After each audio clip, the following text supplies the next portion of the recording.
The night air was heavy with the scent of earth and dying leaves, the kind of smell that whispered endings and the passage of time. I stood in the shadow of the sycamore tree that overlooked her small, unassuming house. The warm glow of the kitchen light spilled through the window, illuminating her silhouette as she moved about, her presence soft against the harshness of the world. It was always like this, watching from a distance, tethered to her life but never truly part of it. I told myself it was enough to see her safe, to hear her laughter carried on the wind, even if it wasn't mine to share. But some nights, the weight of my guilt grew unbearable, and I found myself lingering too long, caught in the impossible ache of wanting what I could never deserve. Her laugh came, low and muffled, and my chest tightened. A friend, perhaps, or a fleeting joy she'd found to hold on to. It didn't matter.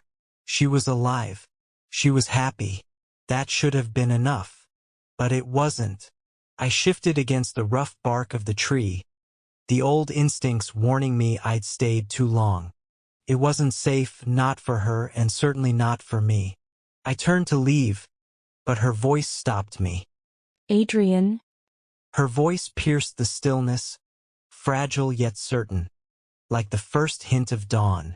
I froze, every nerve alight, and cursed myself for lingering too close. When I turned, she was already standing at the threshold, her frame outlined in the doorway's light.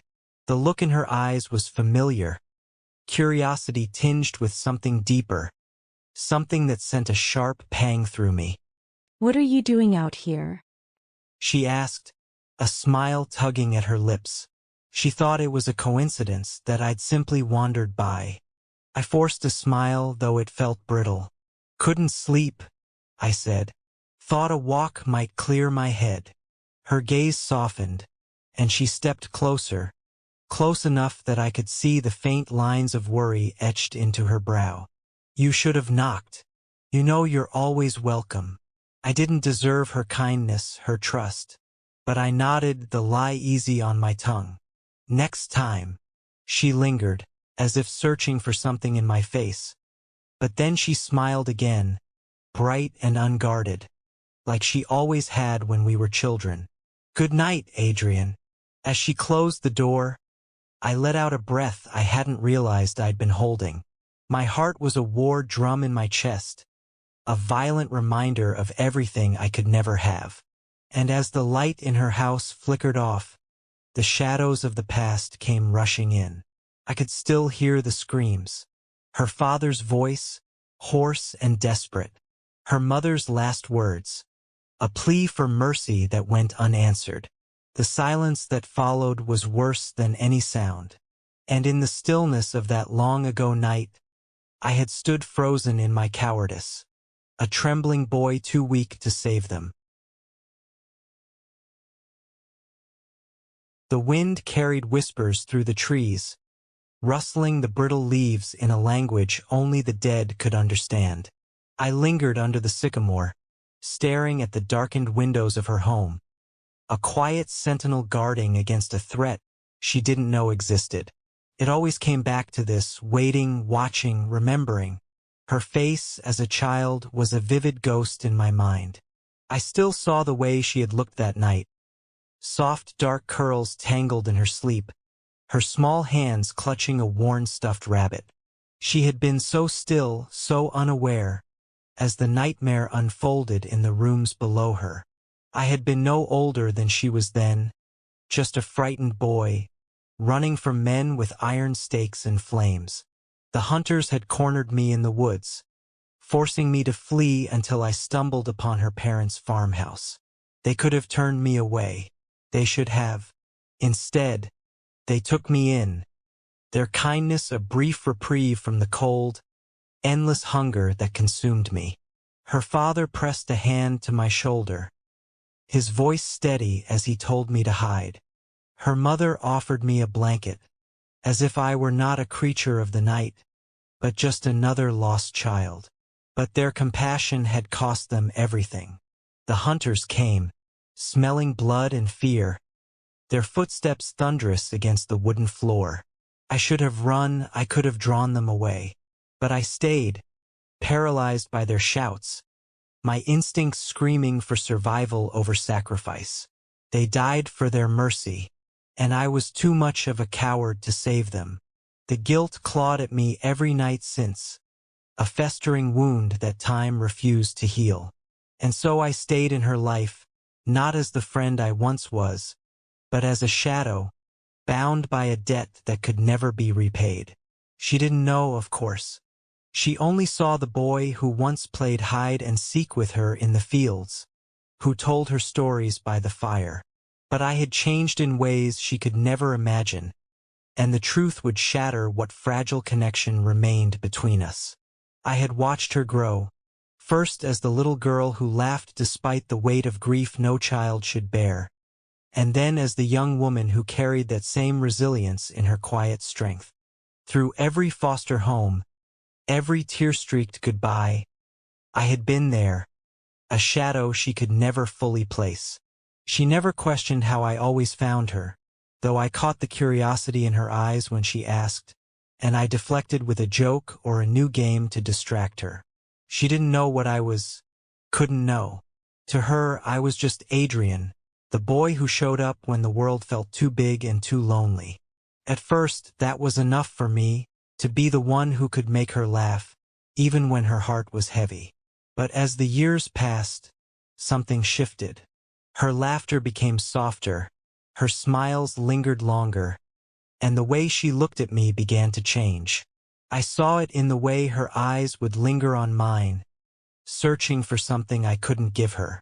I felt it in the stolen moments, when her hand would brush mine and she wouldn't pull away, when the silence between us held the weight of all the things we wouldn't say. She felt something for me. I wasn't blind to it, no matter how much I tried to convince myself otherwise. And damn me, I felt it too. But there was a line I couldn't cross. A line drawn in blood and guilt and the unyielding laws of my kind. She deserved a life untainted by the shadow of what I was. How could I even think to hold her, to kiss her, when the memory of her parents' screams still echoed in my mind? How could I even dream of being with her when the very nature of what I was would mark her as prey? And yet, there were moments when the world was quiet and we were alone, that I allowed myself to dream. Her voice was soft, her gaze warm, and I could almost imagine what it would be like to give in. But those moments never lasted. It was forbidden. Even if I could set aside my guilt, the laws of my kind were clear. Humans and vampires did not belong together. So I buried it. Every stolen glance, every flicker of hope, I buried it beneath a lifetime of penance. I told myself that keeping her safe was enough. It had to be. Even now, standing in the shadow of her life, I felt the pull of her presence, the quiet yearning that no amount of time could dull. But it was a yearning I could never indulge. Not now. Not ever. My penance was simple, to ensure she never suffered as they did. But tonight something felt wrong. The air was sharper, colder, and the forest around her house held a stillness that set my teeth on edge. I had lived too long to ignore such signs. The stillness tightened around me like a noose, each second stretching into an eternity. I strained my senses, the world sharpening into fragments of sound and scent. A faint rustling echoed in the distance, too deliberate to be the wind, too light to belong to an animal. Something was here. My body moved before my mind could catch up, instincts sharpening like the blade of a dagger.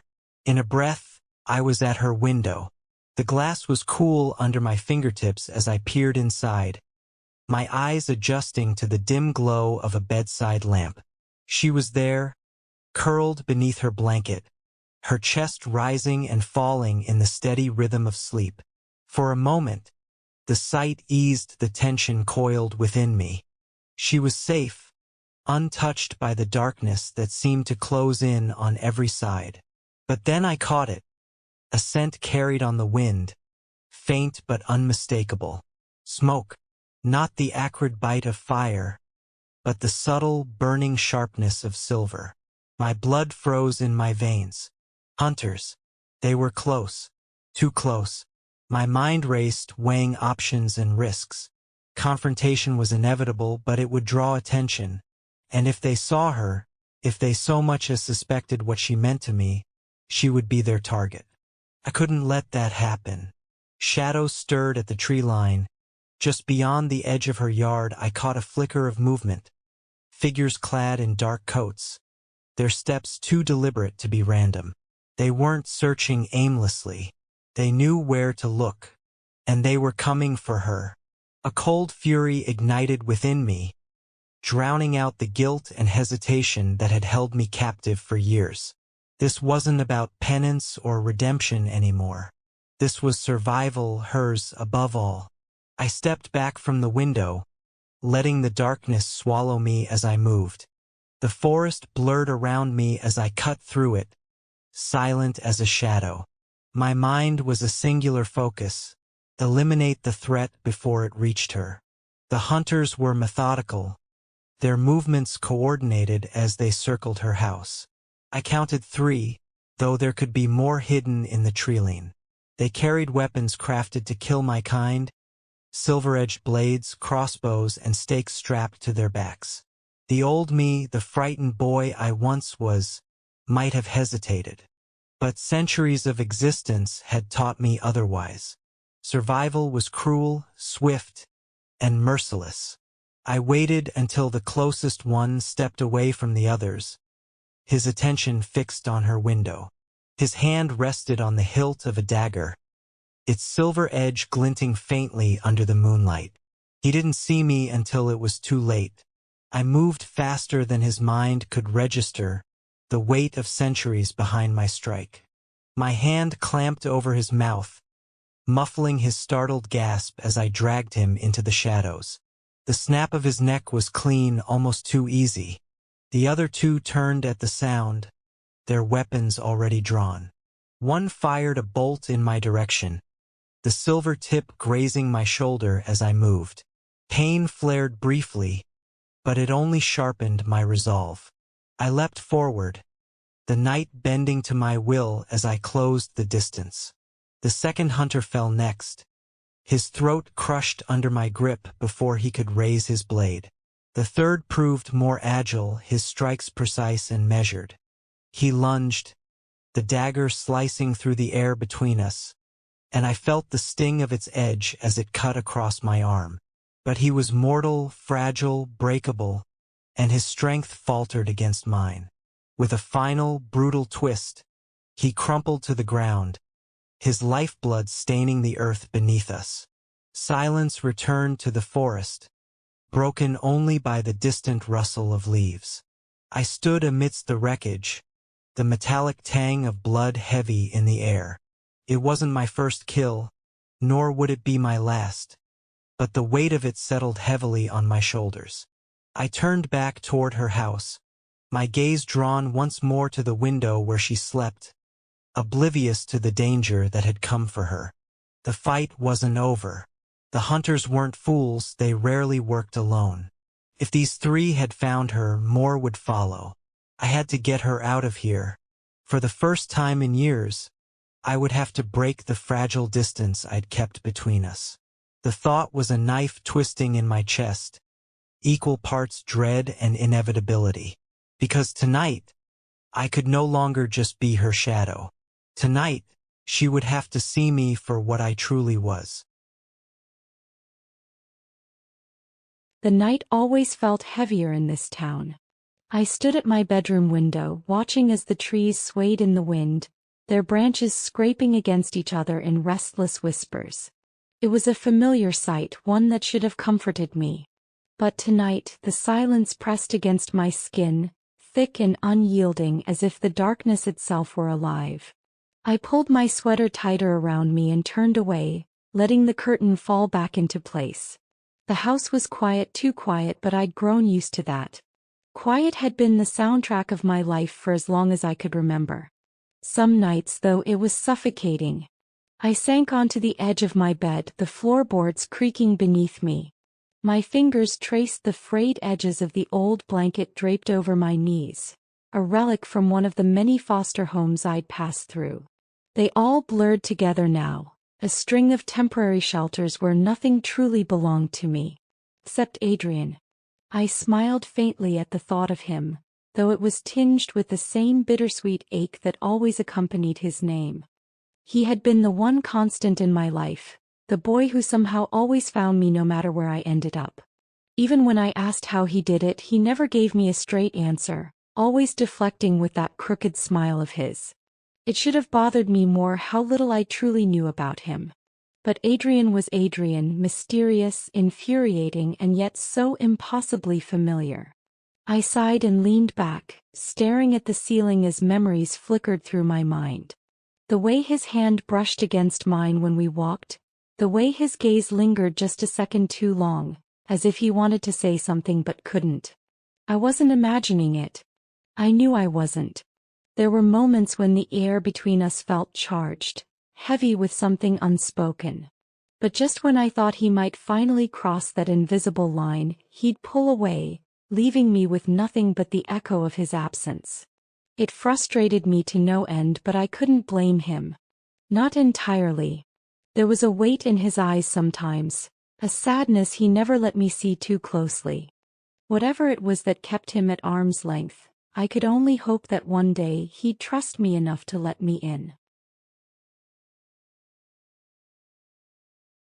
I lay in the stillness of the night, the quiet only broken by the soft rustle of the wind through the trees. I glanced at the clock on my nightstand, the minutes slipping away with a patience I didn't possess. He was supposed to be here. Adrian had promised, but as the hours passed, hope began to wane. The weight of the silence settled around me, pressing on my chest, making it harder to breathe. I sat up, rubbing my eyes, trying to shake the growing unease. I couldn't remember when I had stopped waiting for him with the same ease I once had, when his presence had become something I simply expected, a constant in the mess of my life. But now the waiting felt different. Heavy. I turned the lamp on beside me, its warm glow offering little comfort. There was a stillness in the air, something wrong I couldn't name. Something dangerous. But even so, I couldn't make myself leave the bed. I couldn't make myself stop hoping he would show up as he always did, even when the world was far too dark and too quiet. When sleep finally claimed me, it was a gentle, unavoidable descent, and I didn't fight it. The tension in my chest loosened, my body grateful for the respite. But it didn't last long. The door slammed open.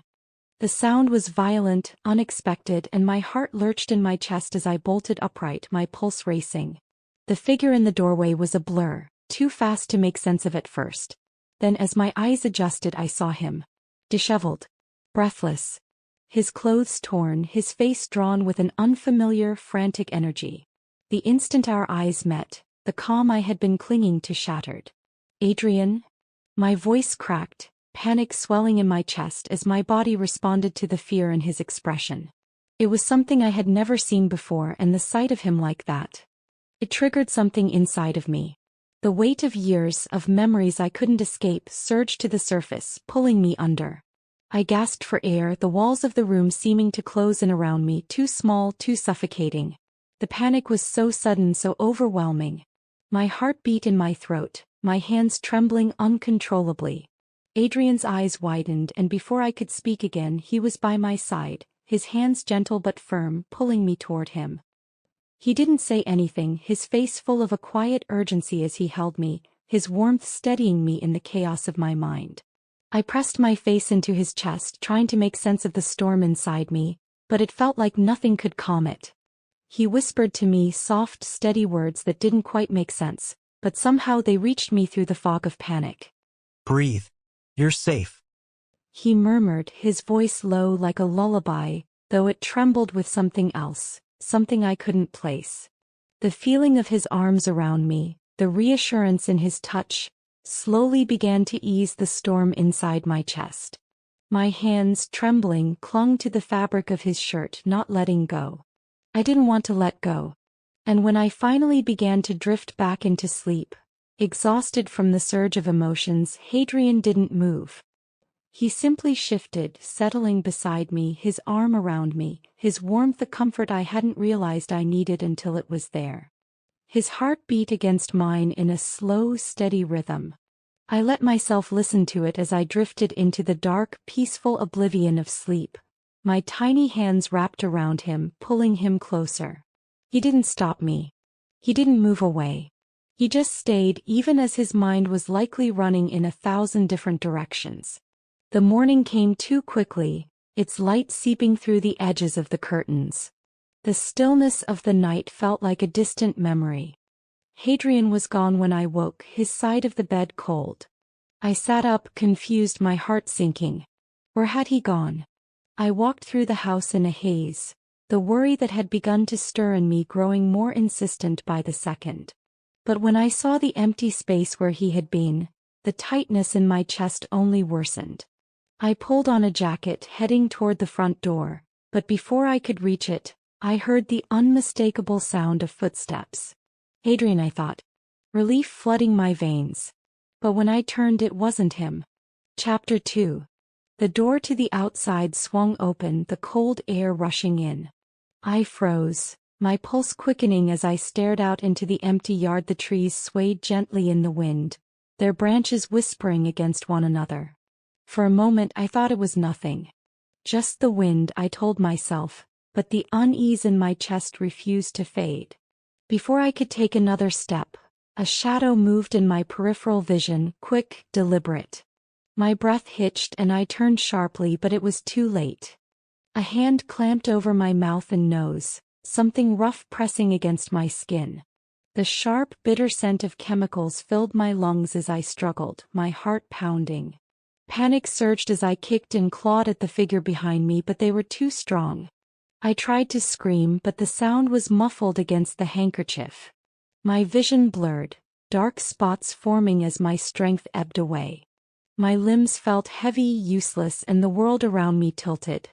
I barely heard the muffled voice of the man as he spoke, his words barely cutting through the fog clouding my mind. Don't fight it. My body betrayed me as I slid into unconsciousness, my last fleeting thought a desperate, frantic prayer for Adrian to come back in time. The last thing I saw was the edge of the doorway fading into black. The morning air was sharp and unyielding, biting through the thin veil of my distraction. My senses stretched across the barren forest, searching for a trace of them, the hunters. I couldn't afford to miss a single clue, not when they had drawn so close. But as I scoured the ground for tracks, my mind betrayed me, slipping back to the night before. The way Lily had clung to me. She had been shaking, her breath coming in shallow gasps that cracked like thunder against my resolve. I had seen many things in my long life, endured horrors most men could not fathom, but watching her panic had unraveled me. Guilt churned like a storm in my chest. I had done that to her, my presence, my recklessness. When I barged into her room, I hadn't thought of how it would look to her. Disheveled, bloody, my mind still on the fight I'd barely escaped. I had startled her awake, and her wide, terrified eyes cut through me like a blade. "Lily?" I had whispered, reaching for her. But she shrank back before realizing it was me. The fear in her eyes shifted, replaced by something worse. Worry. Worry for me. I hadn't deserved it. When her panic spiraled, when her breaths grew shallow and ragged, I froze, unsure if my touch would comfort or worsen it. But the moment I cradled her against me, her small, trembling frame curled into mine, I felt her calm. Her breathing slowed, her fingers clutching at my shirt as though I were the only anchor she had. I had never let her hold me like that before. And God, it had undone me. The warmth of her body against mine, the way her head rested against my chest, her hair brushing my jaw, it was intoxicating and agonizing in equal measure. My thoughts warred between guilt and longing. Every instinct screamed for me to pull away, to maintain the distance I had vowed to keep. But I couldn't. Not when she needed me. Her trust, so absolute in that moment, was a weight I couldn't bear. When her breathing evened, when her hands loosened and sleep took her once more, I stayed longer than I should have. I didn't move. I couldn't move. For just a few fleeting moments, I let myself believe that this could be enough, that her touch wouldn't destroy me, that I wouldn't destroy her. But as I walked the forest now, that belief felt like ash in my mouth. I had betrayed her parents' sacrifice by allowing myself this selfish indulgence. A crushed branch beneath my heel pulled me back to the present. I crouched low, examining the faint impression of boot prints in the dirt. Hunters, definitely. 2, maybe 3 of them. The tracks were fresh, leading away from her home. My jaw tightened. I would kill them if they got too close. But something else lingered in the back of my mind. A gnawing unease I couldn't shake. The morning had been too still when I left. And now, as I turned back toward the house, urgency coiled in my chest. I picked up my pace, my steps growing more frantic as I reached the edge of the forest. Her house came into view, the windows dark, the door ajar. I ran. The yard blurred around me as I pushed through the doorway, my voice breaking the silence. Lily! The house was empty. Her scent was faint, but it lingered. Fear, desperation, and something chemical that clawed at my senses like poison. My chest tightened as I moved through the rooms, calling her name again and again, but no answer came. The hunters, they had been here. They had taken her. A low, guttural growl ripped from my throat as fury consumed me, an animalistic rage that blurred my thoughts. The memory of her small hands clutching me, the trust in her soft eyes, burned into my mind. I had promised to protect her, and I had failed. I gripped the edge of the doorway, the wood splintering beneath my fingers as I struggled to rein in the beast clawing to the surface. No, not yet. I needed to think. I needed to find her. The tracks outside, I'd start there.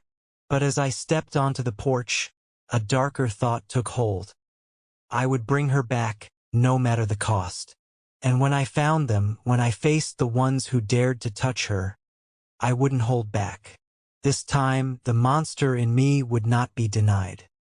The trail was cold. I had followed it relentlessly for days, chasing whispers of her presence through the forests and towns. But every step forward felt like falling further behind. Whatever the hunters had used to mask her scent, it was potent, strong enough to blur even the sharpest instincts I possessed. It was as if she had vanished from the earth. I clenched my fists, my nails cutting into my palms as frustration gnawed at me. This was no ordinary hunt.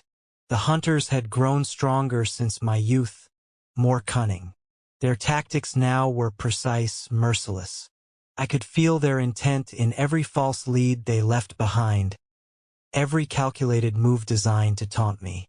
But they had made one mistake. They had taken Lily. I had seen what they did to those they captured. Torture, manipulation, death. They were ruthless in their crusade, and they would see her as nothing more than a pawn. The thought alone was enough to unravel me. For decades, I had fought to suppress the monster within, to leash it, to control it. But this, her absence, her vulnerability, it stripped me of restraint. With every failed lead, every dead end, the tether that held my darker nature in check began to fray. And as I stood on the edge of a barren field, the faint scent of blood on the wind, I knew one thing with certainty. The hunters had underestimated me. I would find her, and when I did, there would be no mercy. The room was cold and dimly lit, its walls lined with weapons I didn't recognize. The air smelled of metal and smoke, the sharp tang of antiseptic burning my nose. I had stopped screaming days ago. At first I thought it was a mistake, that I had been caught up in something I didn't understand. But the man who interrogated me made it clear. "You've been aiding a vampire. You might as well have blood on your hands," he said, his voice calm and methodical, as if explaining a simple truth. I shook my head, denying it over and over. Adrian wasn't, he couldn't be. But they were relentless. Each day they brought more accusations, more twisted fragments of the truth. They told me about the night my parents died, about the creature that had hidden in our home. How it had turned on them, draining their lives without mercy. I refused to believe them. Adrian had been my anchor through every storm. The boy who always found me no matter how far I was taken. The man who stayed when the rest of the world turned its back. He wasn't a monster. But doubt was insidious. They knew just how to plant it, showing me the scars left behind in their war against the creatures they called monsters. They spoke of villages wiped out, families torn apart, lives ended in screams and fire. And then they whispered his name, Adrian, as if it were a curse.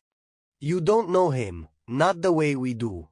He hides behind charm, but when the hunger takes him, he becomes what he truly is. Did you ever wonder why he always found you? Why he stayed so close? It's guilt, girl. Guilt for what he did to your parents." The hunter said one day, his voice steady, almost gentle. I pressed my hands over my ears, refusing to hear more, but his words wormed their way into my mind, relentless and unforgiving.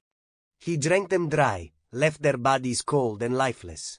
And when you were asleep in your bed, he spared you, not out of mercy, but because the hunters arrived before he could finish." The timeline, the details, they matched too perfectly to dismiss.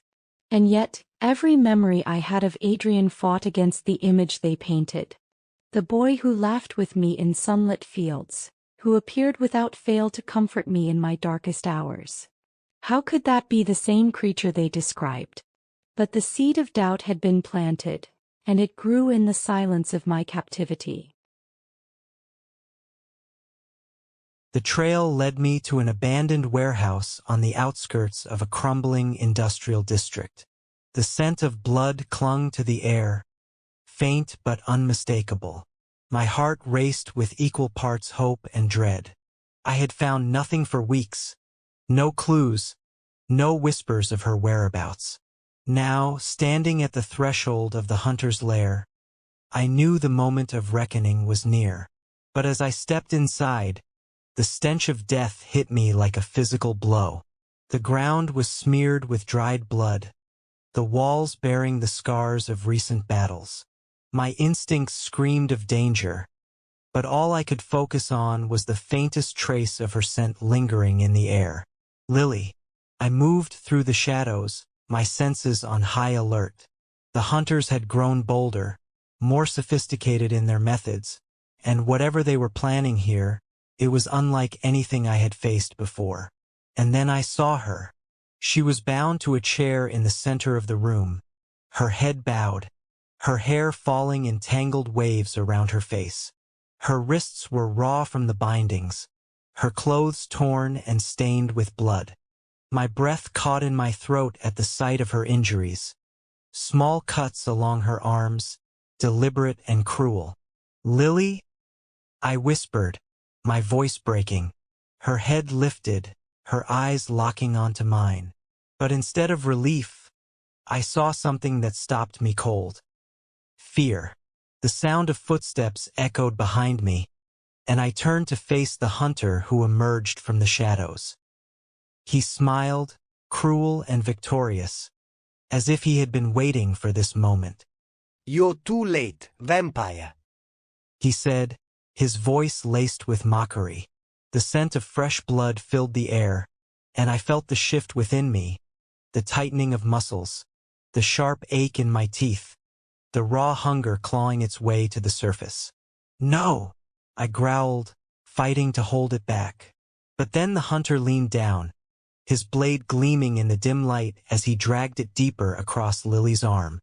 Her scream pierced the air, sharp and raw, a sound I had never wanted to hear from her lips. Everything inside me snapped. Fury roared through my veins, hotter and more consuming than the hunger. My vision bled crimson, the world narrowing to the hunter's smug grin and Lily's pained cries. The monster surged forward, unstoppable and all-consuming. I didn't remember the moment I let go, only the carnage that followed. When the dust settled, the hunter lay lifeless at my feet, his blood dripping from my hands. The taste of it lingered on my tongue, bitter and damning.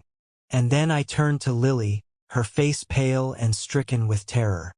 Her eyes widened as she took in the scene, the bodies, the blood, and me, still caught halfway between man and monster. Adrian?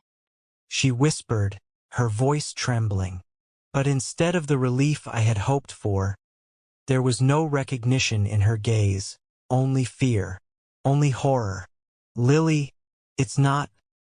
I reached out to her, but she recoiled, her fear cutting deeper than any blade. The fragile trust we had built over a lifetime fractured in an instant. The moment Adrian turned, the world I thought I knew crumbled. He was a blur of motion, the predator within him unleashed in a symphony of violence. I couldn't look away as he tore through the hunters, his strength terrifying, his movements inhuman. The air felt heavy, saturated with the metallic tang of blood and the stifling weight of fear. When it was over, I saw him standing there, his chest heaving, his eyes wild and glowing with an unnatural light. Blood stained his lips, his hands, and the ground beneath him. He was not the Adrian I knew, the Adrian who had been my constant, my comfort, my friend. He was a monster. A chill ran down my spine as I stared at him, unable to reconcile the man I cared for with the creature before me. It wasn't just fear that gripped me, it was betrayal, sharp and unyielding. My heart pounded in my chest as the stories the hunters had told me came rushing back, their twisted words now a terrible clarity. He killed your parents. He drained them dry. I didn't want to believe it. I had refused to believe it. But now as I looked at him, his fangs still bared, his form still monstrous, the truth seemed inescapable. The timelines matched. The hunters had been right. My breath came in shallow gasps and my mind raced. Memories of my parents flooded in, my father's steady voice, my mother's gentle hands. The safety of their embrace, stolen from me in one horrific night. I had clung to Adrian, the boy who always found me, who always seemed to know when I needed someone most. But now it all felt like a lie. A scream echoed in my mind, one that I could not recall but that I knew belonged to that night. A scream that could have been my mother's or my father's. The sound was endless, reverberating in my chest as my fury began to rise, sharp and unrelenting. I clenched my fists, nails biting into my palms. How dare he? How dare he come into my life, offer me solace, and then reveal himself as the very thing that had destroyed it? My stomach churned and my vision blurred with unshed tears. I wanted to cry, to scream, to lash out at him, but I was frozen, paralyzed by the weight of it all. Then the door burst open again and the sound of boots thundered against the floor. More hunters. Their shouts cut through the fog in my mind, dragging me back to the present.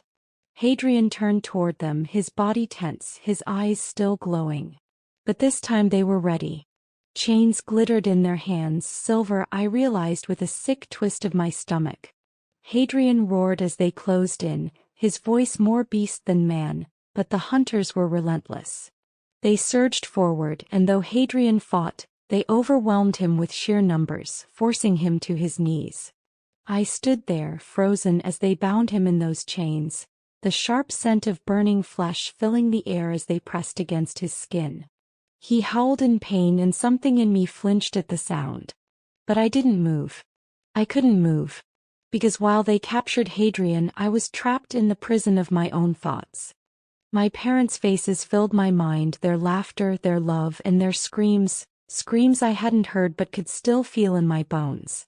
Adrian's betrayal cut deeper than I ever thought possible. The hunters pulled him to his feet, his head hanging low as blood dripped from his wounds. One of them barked orders, but their words were a blur. I barely noticed as they dragged him from the room, his form crumpled and defeated. All I could feel was the anger that bubbled within me, consuming every other thought. How many years had I mourned my parents? How many nights had I cried, clutching their memory like a lifeline? And all that time he had been there watching, pretending to care while carrying the weight of this horrific secret. My nails dug deeper into my palms, the pain grounding me as my fury solidified into resolve. Adrian had been my anchor, my constant. And now he had destroyed everything. A voice whispered in the back of my mind, faint but insistent. He's still Adrian. He's still the one who held you. The one who made you laugh. The one who cared. I crushed it beneath the weight of my rage. He killed them. And now I would make him pay. The room fell silent, the chaos retreating with the hunters as they left. Only the faint metallic scent of blood lingered. I stood there, staring at the empty doorway, my chest heaving with the force of my anger. I didn't care what it took. I didn't care how long it took. Adrian would suffer for what he did. For what he took from me. For what he turned me into. The iron bars groaned under the weight of damp, suffocating air, their chill sinking deep into Adrian's skin. The cage was little more than a crude rectangle hammered together, but it was enough to hold him. Chains heavy as regret bound his wrists and ankles, etched with symbols that burned faintly against his flesh. He didn't fight them. Not anymore. 2 months. The days blurred into one another, time marked only by the shuffle of boots outside his cell and the occasional flicker of sunlight through a grimy window.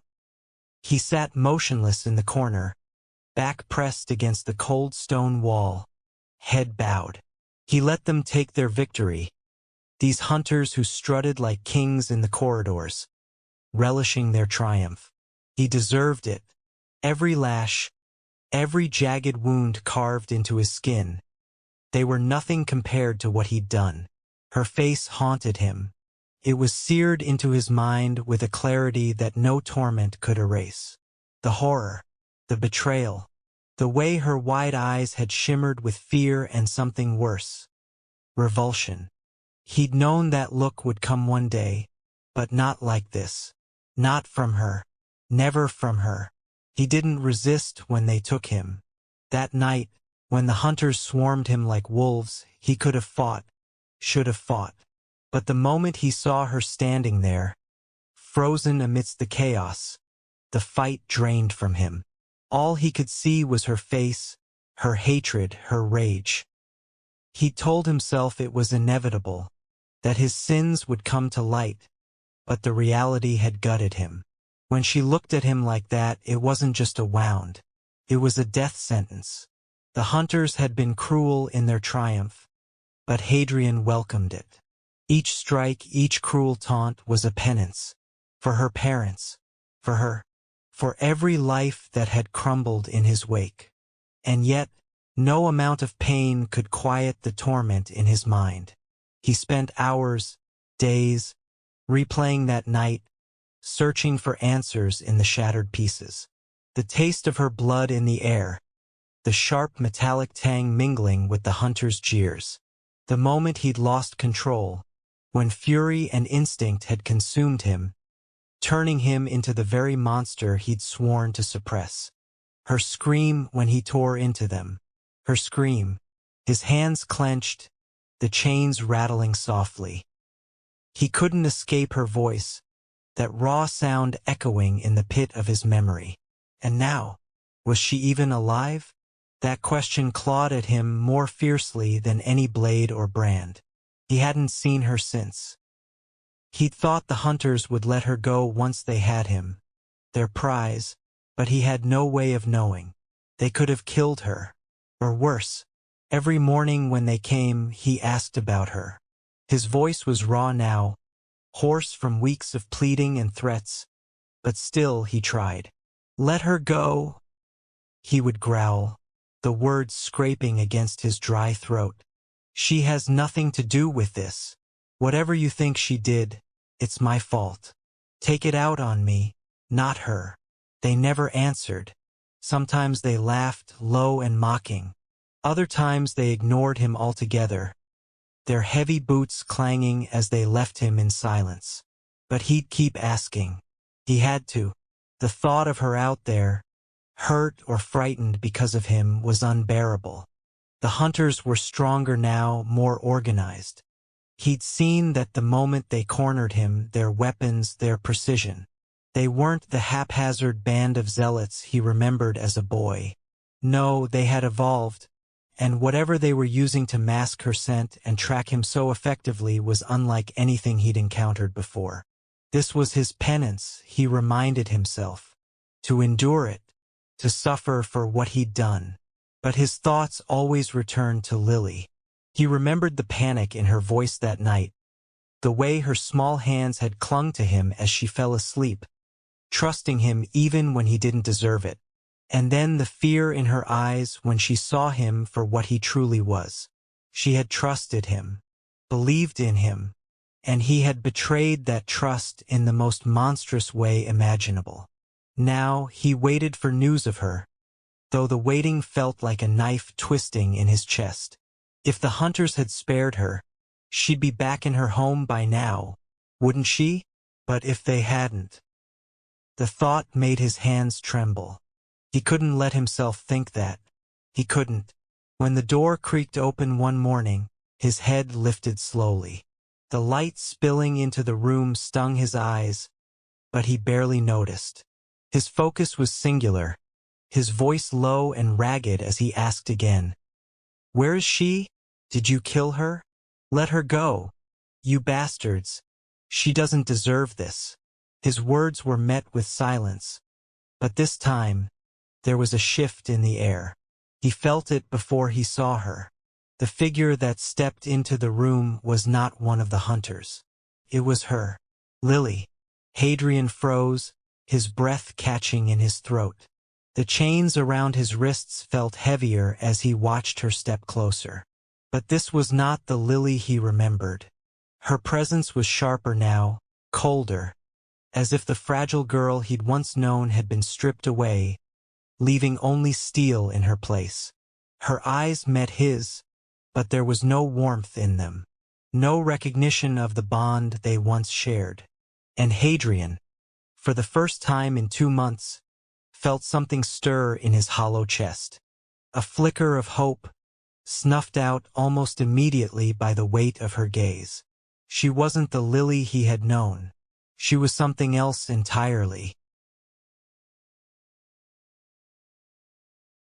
Mornings in the hunters' camp were sharp with cold and acrid smoke, the air carrying the metallic tang of blood and sweat. Lily had woken every day to the sound of steel against steel, the distant growls of captured vampires, and the rhythmic bark of commands. She had become part of it, the chaos and the discipline, the violence and the purpose. Her body bore the marks of the change, the calluses on her palms, the fading bruises across her ribs, the scars that marred her once unblemished skin. Each mark told a story of survival, of growth, of the death of the girl she used to be. She had stood before the hunters that first morning, following seeing Adrian true nature. Her voice steady but raw with barely contained anger. "I want to fight," she had said. "I want to make him pay." They had exchanged glances, skeptical at first, but when she refused to back down, they relented. The training began immediately, brutal and unrelenting, designed to break her as much as it was to build her. The first week had nearly crushed her. Her body ached in ways she hadn't thought possible, every muscle screaming for relief, every step a battle against exhaustion. She had faltered more times than she could count, her vision blurring with tears of frustration and pain. But each time she fell, she forced herself back up, fueled by the image of Adrian's monstrous transformation, by the betrayal she had seen in his eyes, by the lies she had uncovered. The hunters were merciless in their instruction. They taught her to wield a blade, to aim with precision, to read the movements of an opponent before they struck. They showed her the vulnerabilities of Hadrian's kind, the places where steel and wood and fire could pierce their unnatural strength. Don't think of them as people. They're predators, monsters. You hesitate, you die. One of the hunters had said, his voice gruff but matter-of-fact. She nodded, swallowing hard against the lump in her throat. Hadrian's face flashed in her mind, unbidden, but she shoved it away. The boy who had once been her friend was gone. What remained was a monster, a creature who had deceived her, who had taken everything from her. At night, when the camp quieted and she lay on the thin, scratchy cot in her tent, doubts crept in. Memories surfaced, Hadrian's laughter, the way he had always seemed to know when she needed him most. The way he had held her that time, his touch gentle despite her panic. Those moments played like cruel tricks, whispers of a truth she couldn't afford to believe. And then the hunter's words would come back to her. They told her how Hadrian had mocked her parents' deaths in his cage, how he had laughed about the life he had stolen from her. She had clung to those words like armor, repeating them in her mind until they drowned out the memories of his kindness. They were lies, perhaps, or perhaps they were truths she had been too blind to see. Either way, they hardened her resolve. She couldn't let herself doubt. Not when the scars on her arms were still fresh, reminders of the times she had wavered. She had learned to push through the pain, to focus on the bitterness that burned in her chest. Every swing of her blade, every target she hit, every ounce of strength she gained, it was all for him. To confront him. To make him answer for what he had done. She convinced herself she no longer cared about the boy who had once chased her through sunlit fields, who had whispered stories to her in the dark. That boy was a lie. A mask. He would not be fooled again. 2 months passed and the transformation was complete. Lily's body had hardened, her movements sharp and precise. Her reflection in the cracked mirror no longer looked familiar. She had become a warrior, a hunter, someone who could stand before Hadrian without fear. She told herself she was ready. And yet, in the quiet moments, doubt lingered like a shadow. She dreamed of him sometimes not as the monster she wanted to see, but as the boy who had once been her world. In those dreams he was soft-spoken and kind, his presence a balm to her fears. She would wake from those dreams with a jolt, anger surging through her chest. How dare he still hold a place in her heart? How dare she feel anything but hatred for him? She looked at the new scars on her arms, her fingers tracing the jagged lines. They were proof of her resolve, of the nights she had wanted to give up but hadn't. Each mark was a reminder of why she couldn't let herself feel anything for Hadrian but anger. She couldn't forgive him. She wouldn't. The hunter's whispers fueled her rage. Every time they returned from his cell, their words painted a darker picture of him.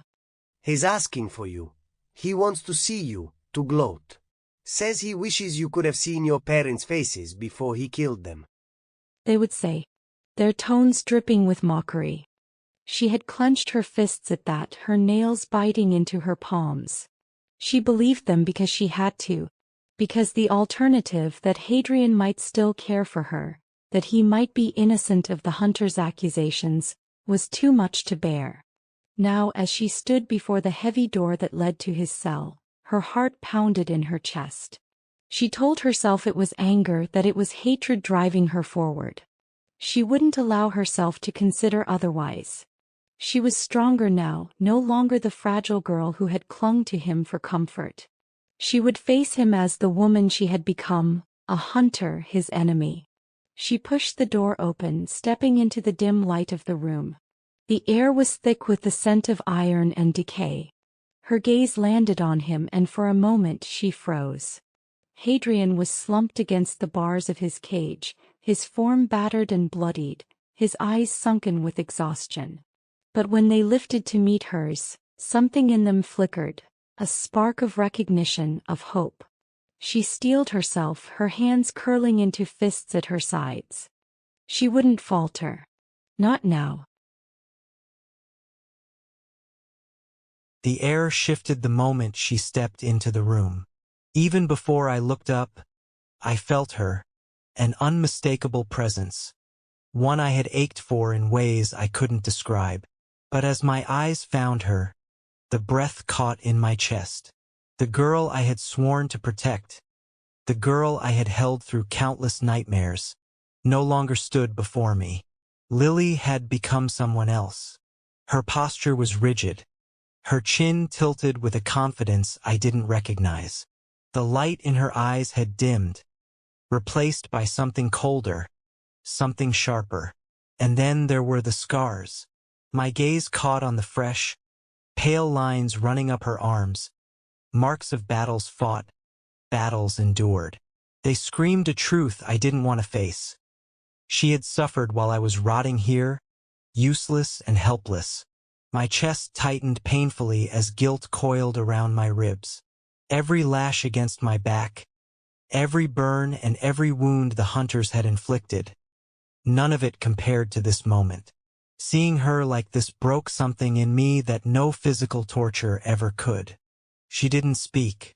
She didn't have to. Her silence was a blade, carving into the spaces between us. And I couldn't meet her gaze for long, because when I did, I saw everything I'd been running from. The way her mouth pressed into a thin, unyielding line. The way her arms crossed in front of her as if to shield herself from me. These were not the movements of someone uncertain. No, she hated me, and maybe she was right to. I didn't know what the hunters had told her, but I could guess. I could see the poison in the way she looked at me now, 1,000 accusations etched into her glare. And how could I defend myself when every lie she'd been fed was tangled in the truth of what I had done? Her scars were proof enough of the cost of knowing me. She stepped closer, and I shifted involuntarily, trying to make myself smaller in the cage they had confined me to. I wanted to speak, to say something, anything, but my throat closed. Words felt useless, hollow. What could I possibly say to her? That I never meant for any of this to happen? That her parents' deaths still haunted me? That her pain was my greatest shame? It wouldn't matter, because she believed I was the monster they told her I was. And who was I to argue? The silence stretched thin, heavy with everything unsaid. I wanted to reach for her, to plead with her to see past whatever stories they'd filled her with, but I didn't move, couldn't. The weight of her hatred pinned me in place. But then my gaze dropped again, lingering on her scars, and something else bloomed beneath the guilt, grief. Not for me, but for her. She shouldn't have had to endure any of this. The girl I had watched grow, who had laughed with me under the stars and held my hand when she was afraid, should never have carried the burden of this world. The hunters had taken her innocence, and though I was caged and beaten, I felt the sharp edge of their victory more keenly than ever. They hadn't just captured me. They'd turned her into someone who could stand before me now, cold and untouchable. It was the cruelest punishment they could have devised, and I deserved every second of it.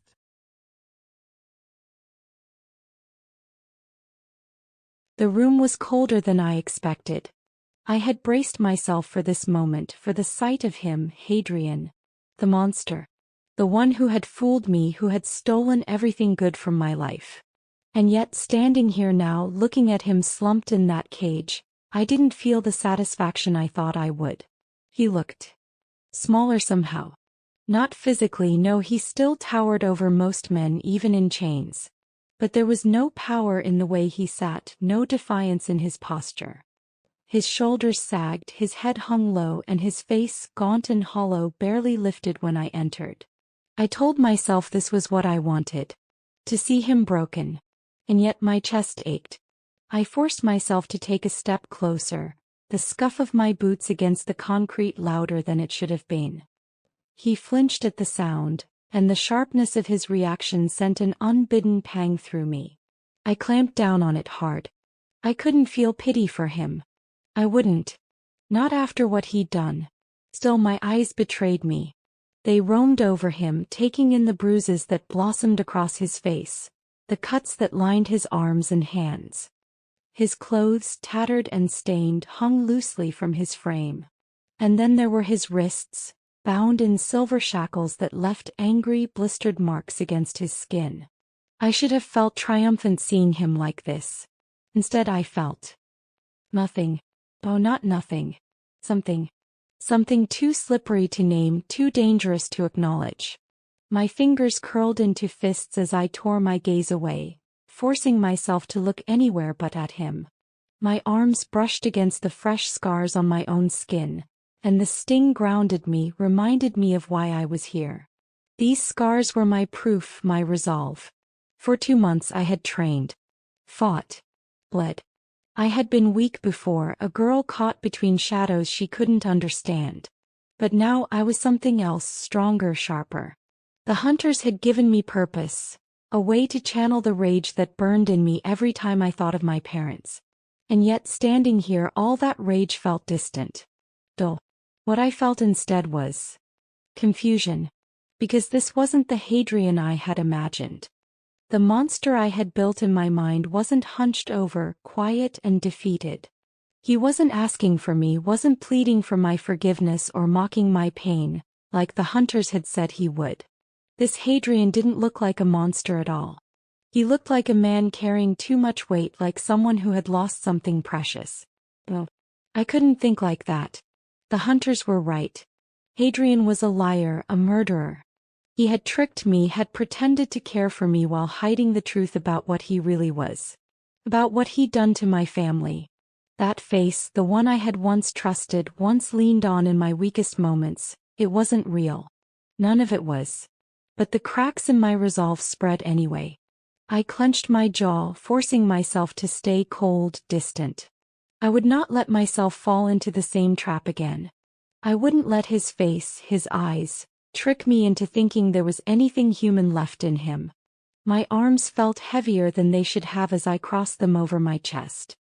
I looked at him again, and this time I focused on the parts of him that didn't belong to the man I thought I knew. The edges of his teeth, the unnatural color of his eyes, the faint traces of something other lurking beneath his skin. He wasn't Adrian. He wasn't the friend who had stayed by my side through endless nights, who had made me feel safe in a way no one else ever had. He was the thing that had taken them from me, my parents, my childhood. I couldn't afford to think otherwise. I swallowed hard, shoving the unease to the back of my mind. There was no room for doubt, no space for hesitation. This was what I wanted. This was what I needed to do. But as I stood there watching him shift slightly in his chains, my fists trembling at my sides, I couldn't stop one terrible, unwelcome thought from whispering in the back of my mind. What if I was wrong? The silence between us stretched, heavy and suffocating, pressing down on my chest like an unseen weight. I could feel his gaze on me, tentative and searching, but I refused to meet it. If I did, I might falter. And I couldn't afford that, not now. My feet shifted, the cold concrete biting against the soles of my boots as I forced myself to turn away. He didn't speak, and I told myself that was better. I didn't want to hear his voice, the same voice that had once soothed my fears, calmed my nightmares. The same voice I used to trust. My hands brushed against the scarred fabric of my sleeves, the texture grounding me again as I reached the door. But then I paused. Why did it feel so hard to leave? There were no chains binding me to him, no words holding me in place, but something about the silence, the weight of his presence, made my steps falter. I felt his pain without looking at him, felt the rawness of it radiating from him like an open wound. It should have been satisfying, it should have brought me peace. But it didn't. I didn't feel triumphant or righteous. I felt hollow. The door groaned softly as I pushed it open and I stepped into the corridor. The light flickered dimly overhead, casting long fractured shadows that danced along the walls. My boots echoed on the stone floor, each step a sharp, deliberate sound meant to drown out the noise in my head. I didn't look back.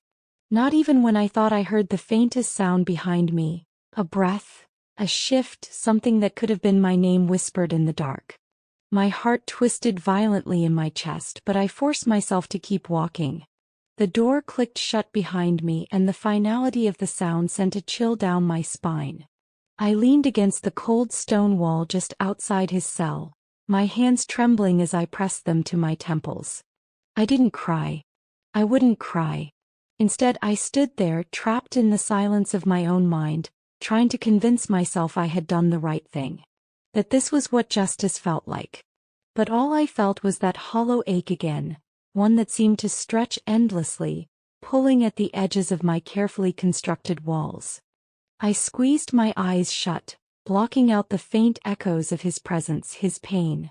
And then, without another word, I pushed off the wall and walked away, leaving him behind. Leaving us both trapped in the heavy, suffocating void of everything unsaid. Chapter 5. The forest swallowed me whole, its skeletal trees stretching into the twilight like jagged fingers.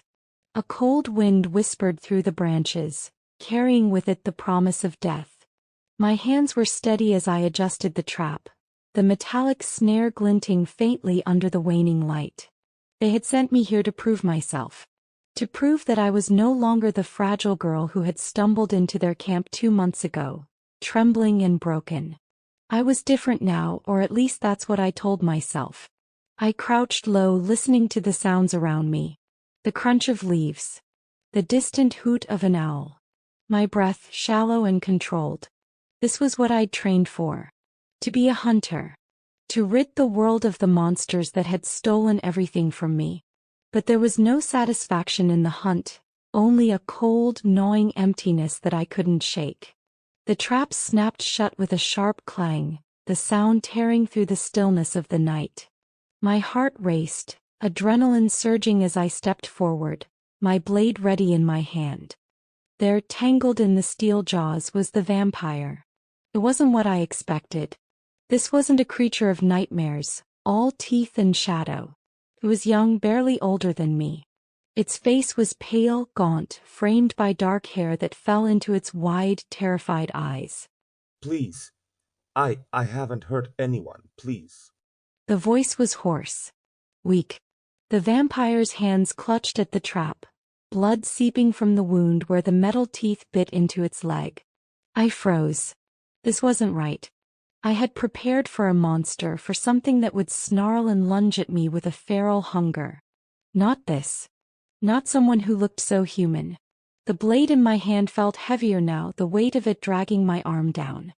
You think I'd believe that? My voice was low, but it wavered, betraying the crack in my resolve. The vampire didn't answer, its wide eyes fixed on me with a pleading intensity. The blood from its leg dripped onto the ground, a slow, steady rhythm that matched the pounding of my heart. I thought of Adrian. The image of him, broken, defeated, caged, flashed through my mind like a cruel reminder. I thought of the hunter's words, their stories of his monstrous deeds. I thought of my parents, their lifeless bodies, the blood that stained the walls of my childhood home. But I also thought of the Adrian I had known before all of this. The one who had held me as I cried, who had whispered reassurances in the dark, who had been my anchor in a world that always seemed to crumble beneath my feet. Please. I swear I haven't. I haven't killed anyone. The vampire said again, its voice cracking with desperation. Tears burned at the corners of my eyes, but I refused to let them fall. The hunters had told me what vampires were. Deceivers. Killers. Monsters. They had told me that mercy was weakness, that hesitation would get me killed. I tightened my grip on the blade, raising it high. But the vampire didn't fight. It didn't snarl or lunge or bare its fangs. It just looked at me, trembling and afraid. And for a moment I saw myself. Trapped. Helpless. Pleading for someone to save me. My hand shook, the blade hovering in the air. This was what Adrian had done, wasn't it? Hesitated. Faltered. Allowed my parents to die. And yet, was this vampire truly a monster? Or was I? The thought hit me like a blow, stealing the breath from my lungs. I stumbled back, my blade lowering as the weight of everything crashed down on me. The forest seemed to close in around me, the shadows pressing closer, suffocating. The vampire's eyes didn't leave mine, its gaze filled with something I couldn't name. I turned and ran. Branches tore at my arms as I fled, the cold air biting at my skin. My breath came in ragged gasps, my heart pounding like a drumbeat in my chest. I didn't stop until I was far from the trap, far from the vampire, far from the reflection of myself I had seen in its frightened eyes. When I finally collapsed against a tree, my hands were trembling. The blade slipped from my grip, falling to the ground with a dull thud. I pressed my hands to my face, trying to steady my breathing, trying to silence the voice in my head that whispered the one thing I couldn't ignore. I wasn't ready.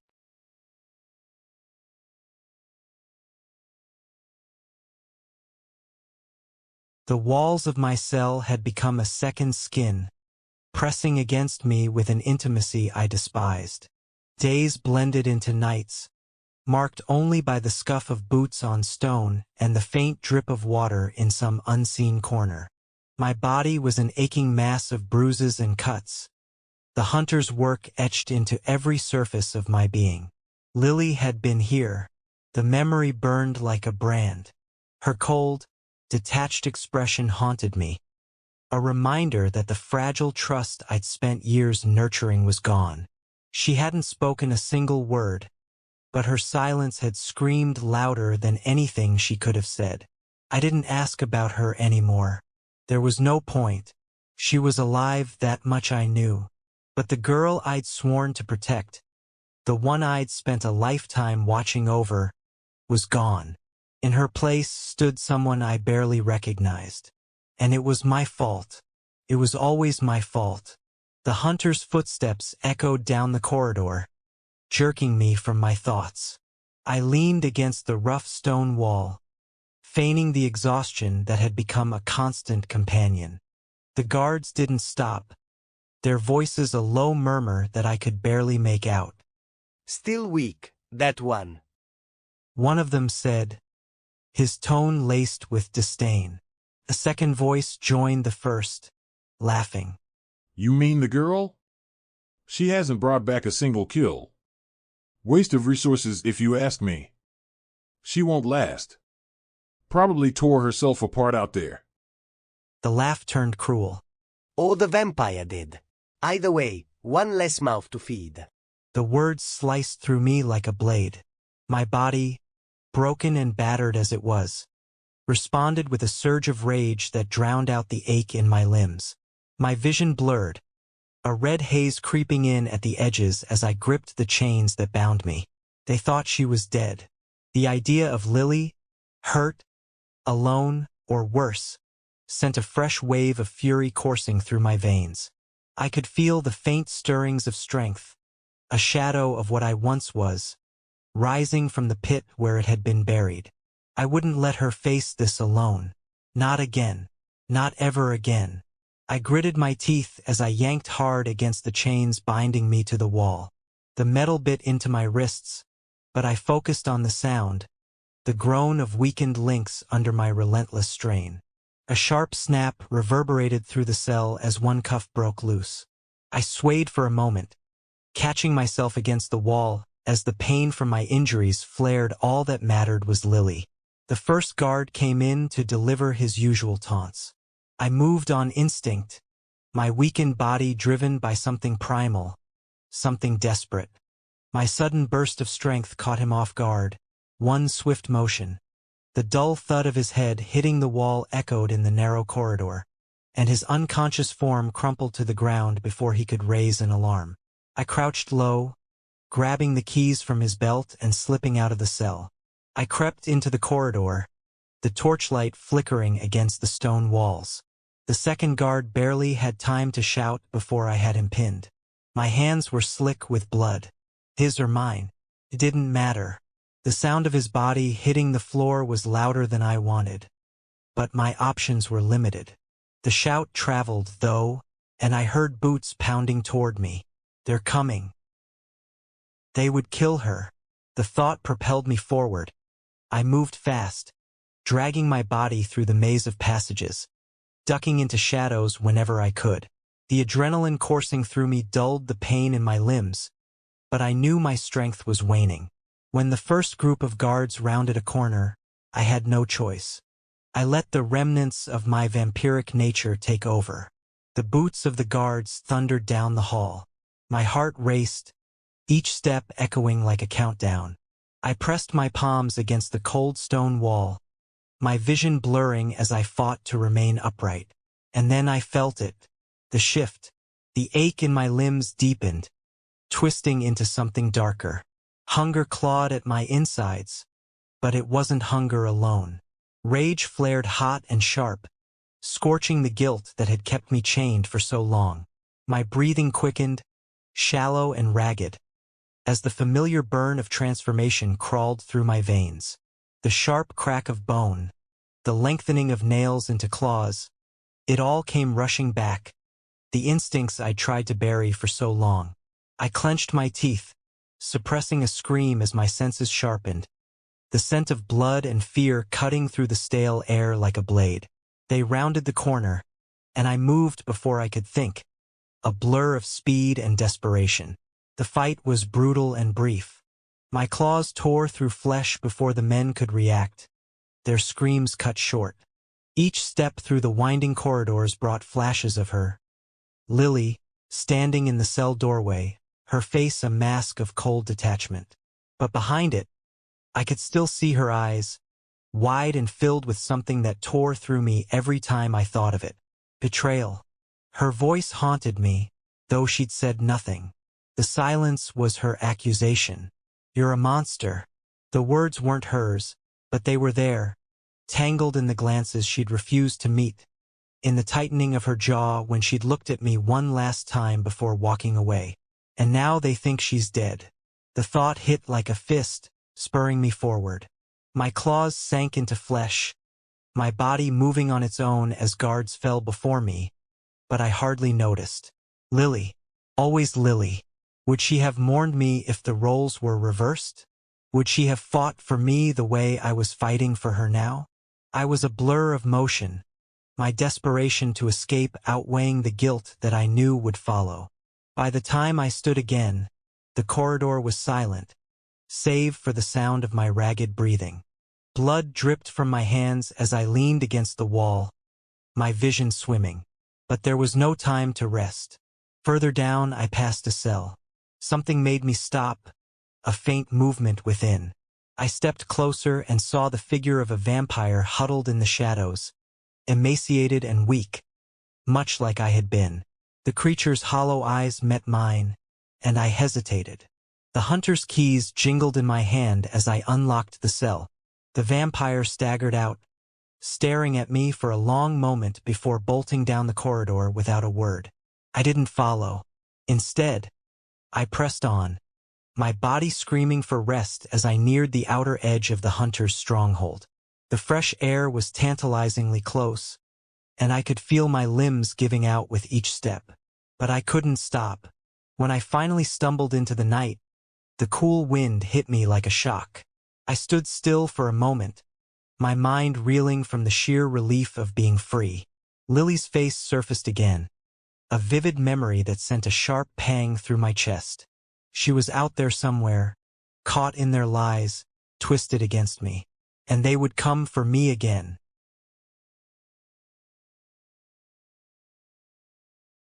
The path back to camp was winding and every step felt heavier than the last.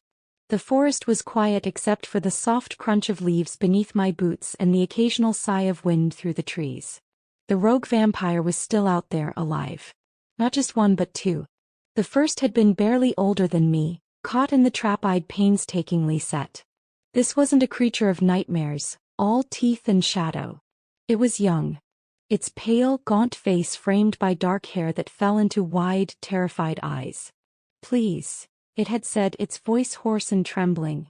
The vampire's hands clutched at the trap, blood seeping from the wound where the metal teeth bit into its leg. I haven't hurt anyone. Please." I could still see its expression, the way its fear filled the space between us. My hands had been steady on the knife, but my heart had been anything but. I hadn't been able to do it. Instead, I'd turned and run, my pulse thundering in my ears as I left the creature behind. And then it happened again. The second one was smaller, a teenager with hollow cheeks and wild, desperate eyes. This one wasn't even trapped. I had found it cowering under a fallen tree, its thin shoulders heaving with panicked breaths. It hadn't even tried to fight. I let it go. I pressed my palm against a tree now, forcing down the bile that rose in my throat at the memory. 2 vampires. 2 failures. And nothing to show for it. The hunters were expecting me to come back with proof, ashes, blood, something to justify the week I'd spent out here. But I had nothing. Just the weight of their judgment waiting for me. I kicked at a stone on the path, watching it skitter off into the underbrush. The truth was, I wasn't even sure why I was going back. Part of me wanted to face Adrian, to see him again and demand answers. I had told myself I would confront him only when I'd proven my worth, when I'd silenced the doubts whispering in the back of my mind. But the doubts weren't silenced. If anything, they had grown louder. I told myself it was because of him. Because of the lies he'd told, the truth he had hidden. But if I was honest, it wasn't just Adrian. It was me. I kept seeing their faces. The young vampire in the trap. The teenager under the tree. They hadn't looked like monsters. They had looked like people. And that terrified me. I pushed off the tree and started walking again, faster this time. The camp was close now, the faint glow of its fires just visible through the trees. I didn't know what I would say when I got there. I didn't know what I wanted to say. But I knew one thing for certain. If Adrian was lying, I had to find out why. And if he wasn't. The thought trailed off, unfinished, as the camp loomed ahead, and the knot in my chest tightened. The forest blurred around me as I moved, each step propelled by instinct and desperation. My body screamed for rest, the wounds from my escape still raw, but I refused to stop. If I did, the hunters would find me, or worse, they would find her first. Lily. The scent of pine and damp earth filled my lungs as I pushed through the trees, the underbrush snagging at my torn clothes. Her scent had faded long ago, lost beneath the layers of blood and sweat. I couldn't track her, couldn't call out to her, and the thought of her being alone, vulnerable, was like a knife twisting in my chest. My mind refused to stay quiet, pulling me back into fragments of memories, pieces of a life I'd spent watching from the shadows. I could still see her as a child, her laughter cutting through the haze of my existence like sunlight breaking through clouds. We had played in the fields behind her home, hiding among the tall grass, her hair glinting like gold in the afternoon light. She had trusted me then, even when I didn't deserve it. Even when the truth of what I was should have made her run. I shoved the memory away, focusing on the present. On the ache in my legs, the pounding of my heart, the shallow, rasping breaths that filled the silence. The hunters were close. Their voices had been distant at first, the occasional shout or the crunch of boots on dry leaves. But now they were fainter, less frequent. I had managed to outpace them, though it had come at a cost. My strength was waning, the borrowed vitality from my transformation fading too quickly. Still, I couldn't stop. Lily's face surfaced in my mind again, but this time it wasn't the girl from my memories. It was her as she had been in the cell, the cold detachment in her eyes, the way she looked at me as if I were a stranger. I could guess what they told her, the lies they had wrapped around the fragments of truth to turn her against me. It had been in the way her lips pressed into a thin line, the subtle flinch when she looked at my hands, my fangs, as if I were no different from the monsters they hunted. And maybe I wasn't.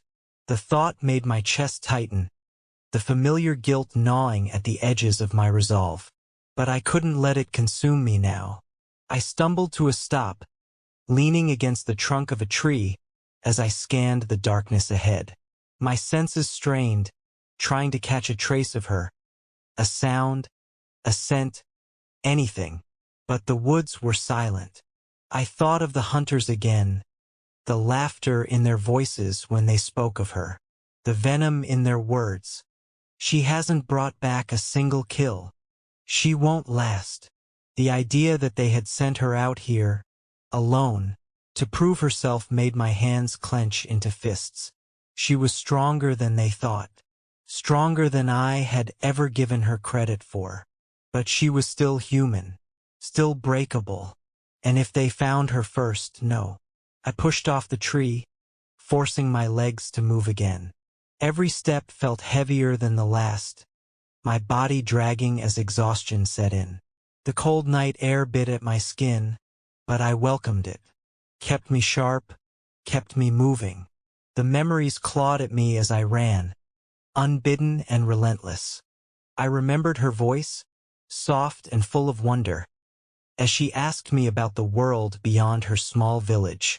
Her curiosity had been endless, her questions a constant stream that filled the empty spaces of my silence.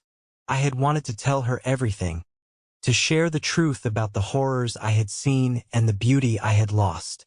But I hadn't, because with truth came pain, and I couldn't bear to see her light dimmed by the weight of my existence. Now that light was gone, and it was my fault. The trees thinned ahead, the faint glow of moonlight filtering through the canopy. I slowed, my senses on high alert. The hunters were still out there, circling like wolves. If I wasn't careful, they would close in. But even as the danger loomed, my thoughts kept drifting back to her. To the nights I had watched over her from a distance. The times I had stepped in unseen to keep her safe. I had sworn to protect her, to atone for what I had done. And now I had failed her again. I stumbled, my knees nearly giving out, but I caught myself on a low-hanging branch. The bark was rough under my fingers, grounding me. I couldn't stop now, not when she was still out here somewhere. The hunters were relentless. They would keep coming, and so would I, because no matter what it took, I had to find her, before they did. The hunters' camp loomed just beyond the tree line, its crude barricades blending into the dense forest. The familiar sense of wood smoke and damp earth reached me first, stirring a hollow ache in my chest. I should have felt relief at returning at the sight of the place I'd called home for the past 2 months. But instead my steps faltered, unease blooming in my stomach. I stopped short, crouching low among the thick underbrush. The shouting reached me next, distant but frantic. I pushed a few branches aside, peering through the gaps, and spotted hunters moving in disarray. Their voices were sharp, tinged with urgency. I don't know why I ducked further into the shadows, but I did. I pulled the low-hanging branches over me, the moss and leaves forming a crude cover as I pressed myself into the damp soil. I told myself it was out of habit, after all. Stealth was second nature for a hunter. But deep down I knew better. I wasn't ready to face them. Not yet. Through the gaps in the branches, I watched as 2 men passed close by, their boots crunching on the dried leaves. They were armed to the teeth, their crossbows and blades catching the faint glow of the moonlight. Adrian's out there somewhere. If we don't find him by sunrise, we'll all have hell to pay. One of them growled, his tone bitter. Should have tightened his chains. Now the bastard's loose, and it's on us to drag him back. My breath hitched, my fingers curling into the dirt. Adrian had escaped. And the girl? Any sign of her? The first hunter asked. The other snorted. She hasn't come back yet. Useless as ever. Bet she's still out there, chasing shadows. Maybe he'll find her before we duel. They laughed, the sound cold and cutting as they moved further into the forest. Their voices faded, but their words lingered, wrapping around me like a vice. They were looking for me too. The realization sent a shiver through me.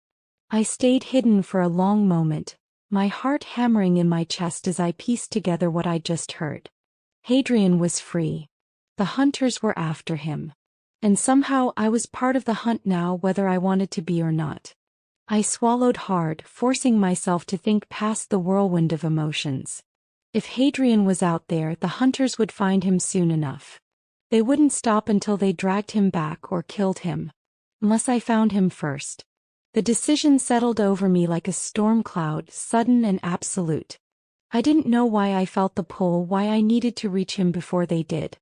But I knew I couldn't stand by and let them take him again. Adrian. Was he looking for me too? The thought crept into my mind unbidden, stirring a mix of hope and fear I didn't want to examine too closely. He'd escaped. He was free. He didn't owe me anything. But still. I stepped out of my hiding spot, my movements quick and silent as I slipped deeper into the forest. The camp was a distant memory now, swallowed by the trees as I pushed forward. The night was cool against my skin, the air thick with the mingling scents of moss and pine. The forest stretched endlessly before me, its vastness a stark reminder of how easily someone could disappear here. I pressed on, my boots crunching softly against the undergrowth, every shadow and rustle setting my nerves on edge. Hours passed in a blur of movement, my body aching from the relentless pace. I searched for any sign of him, a broken branch, a faint footprint in the dirt, but the forest offered nothing. It wasn't until I caught sight of a faint shimmer in the distance that I slowed. The sound of rushing water reached my ears, growing louder as I approached. The trees thinned, revealing a narrow waterfall cascading into a small, clear pool. I stopped at the edge, the sound of the water drowning out the pounding of my heart. My reflection stared back at me from the rippling surface, pale and tired. The hunters used remedies to mask their scents in the forest, an herbal mixture that clung to the skin like a second layer. I'd used it too out of habit, but now I realized it was a barrier. If Adrian was looking for me, if he was tracking me, he wouldn't find anything. Not like this. The thought sent a strange pang through me. I knelt at the water's edge, dipping my hands into the cool stream. The remedy's sharp, bitter smell lingered on my skin, a reminder of the life I'd chosen, the life that had led me here. I washed it away. The water was freezing, sending a shock through my body as I waded in. My fingers worked quickly, scrubbing at my arms, my neck, my hair, until the scent was gone, carried away by the current. I stepped back onto the bank, dripping and shivering but lighter somehow. If Adrian was out there, if he was looking for me, he would find me now. And if he wasn't, I pushed the thought aside, wrapping my arms around myself as I stared out at the dark expanse of trees. The cold air bit at my damp skin, but I didn't move to warm myself. I wanted him to find me. I told myself it was for answers, for closure. I needed to see him, to hear the truth from his lips, even if it broke me. I needed to confront him, to face whatever he had become, even if it meant he might kill me. The thought sent a strange calm through me, steadying the frantic rhythm of my heart. If he wanted revenge, if he came to finish what he'd started, I would face him. But deep down, another part of me whispered a different hope, a hope I couldn't bring myself to say aloud. I stayed by the waterfall, the rush of water a steady backdrop as I waited. For him. For the truth. For whatever came next.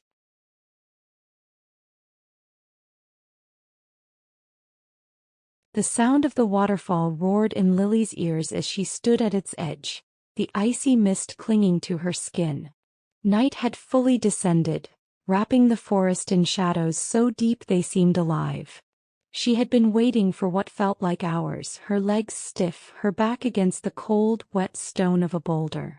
The weight of her exhaustion was a constant thrum in her limbs, but her mind refused to rest. She'd chosen this spot deliberately.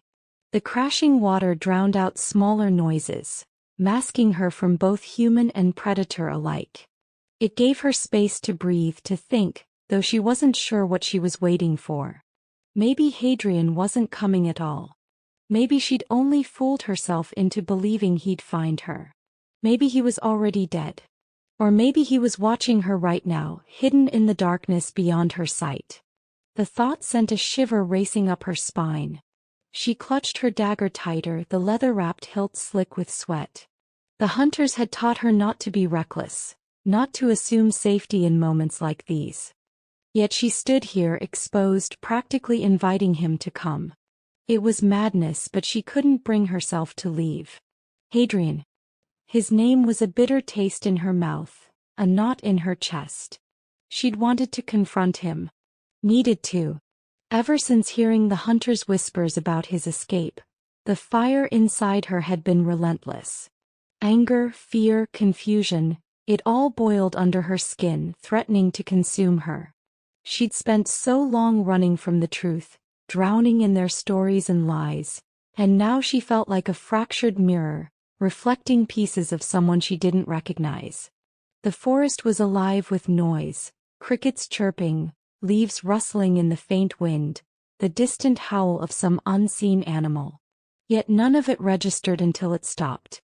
The silence was sudden and suffocating, pressing against her ears like a warning. Her breath caught. Slowly she straightened from the boulder, scanning the tree line. Nothing. But he was there. She could feel him. The weight of his presence was unmistakable, like a shadow stretching across her soul. Her fingers tightened on the dagger, her pulse hammering in her throat. The urge to run flared, primal and instinctive, but she forced herself to stay rooted in place. The first glimpse of him came as a flicker of movement in the darkness.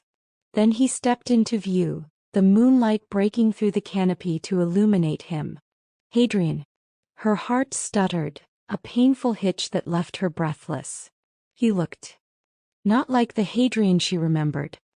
His face was gaunt, his clothes torn and bloodied, his movements more deliberate, almost hesitant. Yet even in his disheveled state, there was an aura about him, a dangerous, predatory grace that reminded her exactly what he was. A vampire. A monster. Her grip on the dagger faltered just for a moment.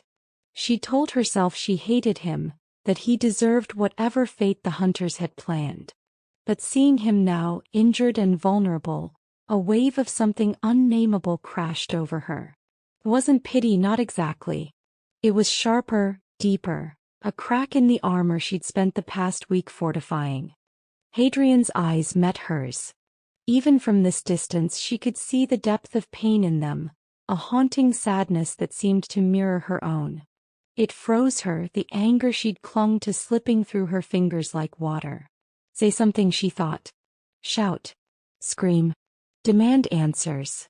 But the words wouldn't come. Her throat tightened, her breaths shallow and uneven. She could only stare, her mind a storm of questions and accusations that refused to find their way to her lips. The silence stretched, heavy and unbroken. The crashing waterfall was a distant hum now, drowned out by the pounding of her heart. Adrian didn't move closer, but he didn't retreat either. He stood there, watching her with an expression she couldn't decipher. Guilt, perhaps, or relief, or some combination of both.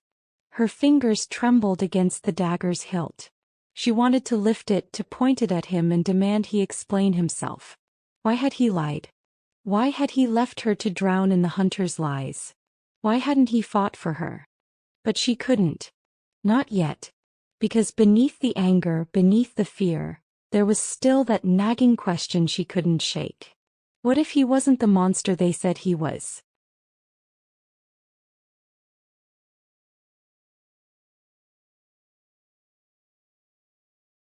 The forest was alive with sound, branches whispering in the wind, leaves crunching underfoot, and the distant hoot of an owl. Yet, amid all that noise, it was her heartbeat that drew me. Strong, steady, and so achingly familiar. I moved cautiously, each step measured. Her scent, unmasked now by the remedy the hunters used, was stronger near the waterfall. The rush of the water had dulled it at first, but as I neared, it became unmistakable, sharp with adrenaline, yet tinged with something softer. And then I saw her. She stood at the water's edge, her back to me, silhouetted against the silver cascade of moonlight on the falls. The sight stole the breath from my lungs. After days of chasing shadows and fighting the gnawing fear that she was lost to me, there she was, alive, whole. Relief hit me like a physical blow. My knees threatened to give way, but I held myself upright, clinging to the strength that had carried me this far. Yet as I stepped closer, the relief was joined by something else. Hesitation. The Lily I had known, who had smiled at me as a child, who had trusted me with her quiet companionship, was gone. What stood in her place was someone hardened. Her posture was rigid, her shoulders squared. Even the way she tilted her head slightly, as though listening for something behind her, spoke of a predator's instinct. Her head turned and our eyes met. The flicker of recognition there was fleeting, extinguished almost as quickly as it appeared. What replaced it was a coldness that struck me harder than any blow I'd suffered in the hunter's stronghold. I wanted to speak, to explain, but the words died in my throat. What could I say to undo the poison they had fed her? How could I convince her of the truth when her every look told me she no longer believed in me? I took a tentative step forward, hands open at my sides, trying to appear less threatening despite the tattered mess I must have looked. Lily. Her body stiffened at the sound of her name, her breath hitching just slightly, so faint anyone else might have missed it. I didn't move any closer.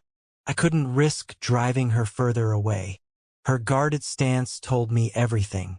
She didn't trust me, and why should she? The realization settled in my chest, a weight I couldn't shake. I had spent years protecting her from the shadows, thinking it was enough. But now I saw how much I had failed her. Not just on that night so long ago, but every day since. Every lie, every half-truth, had built the wall between us that now seemed insurmountable. She didn't move, her eyes locked on mine, cold and unyielding. I saw no trace of the girl who had once brought light to my dark existence. The silence stretched, heavy with all the things I wanted to say but couldn't. And in her gaze, I saw something that shattered me more than her coldness or her anger. It was fear, not of the hunters, not of what they might do. Fear of me. I had spent so long hiding the monster within that I had almost convinced myself it wasn't there. But now, standing before her, I felt it. Her fear reflected the truth I had always known. I was the thing she had been taught to hate. A surge of desperation clawed at me. I couldn't lose her, not like this. But as I opened my mouth to speak again, I realized there were no words to fix this. Not now. Maybe not ever. So I stood there watching her watch me, every second feeling like a lifetime. The only sound between us was the unrelenting rush of the waterfall, a fitting backdrop to the chasm that now separated us. For the first time in my long, cursed existence, I didn't know what to do.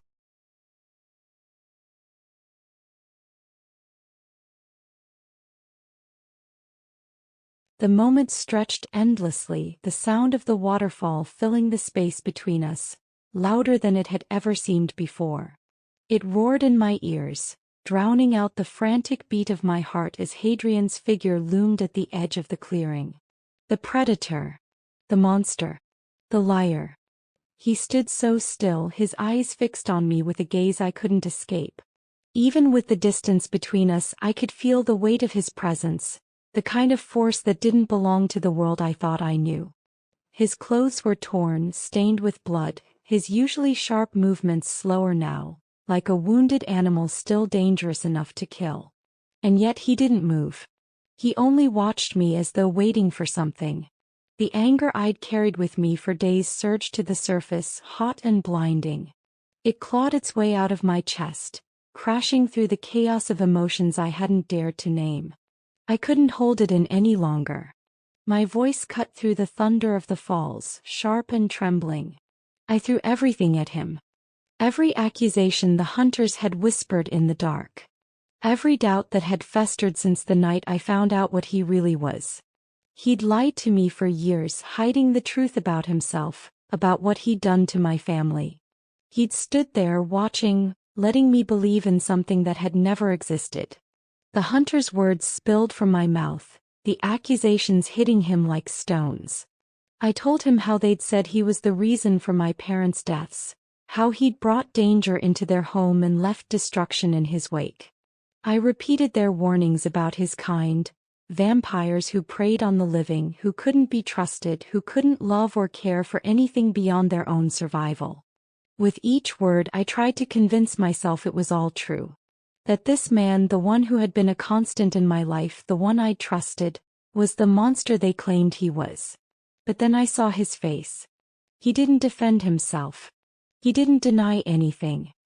He only stood there, his shoulders bowed under the weight of my words.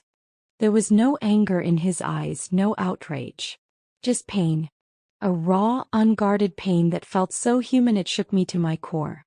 My fury faltered, the momentum slipping through my fingers like sand.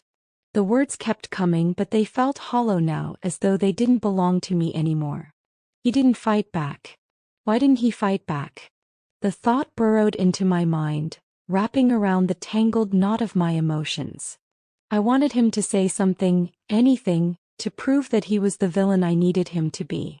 But all I saw was the same Adrian I had always known, the boy who had been there when I had no one else, who had given me something to hold on to when the world felt too big and too cruel. And yet, the truth of what he was hung in the air between us, undeniable and suffocating. I felt my hands curl into fists at my sides, not from anger now but from the sheer force of the emotions threatening to spill out. My chest heaved with the effort of holding them in, the bitter taste of betrayal mixing with the aching sting of something I couldn't name. Adrian didn't move, didn't speak.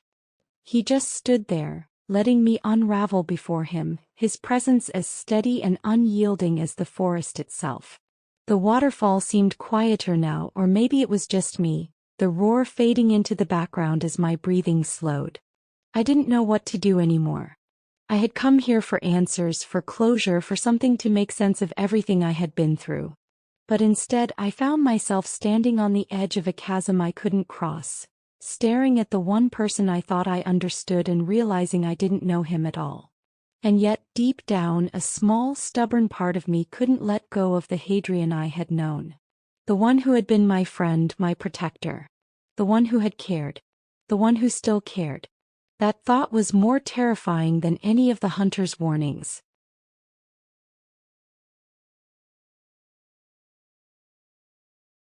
She was unraveling in front of me, the storm of her emotions crashing against me like waves, and I stood there, letting it happen, letting her break herself open.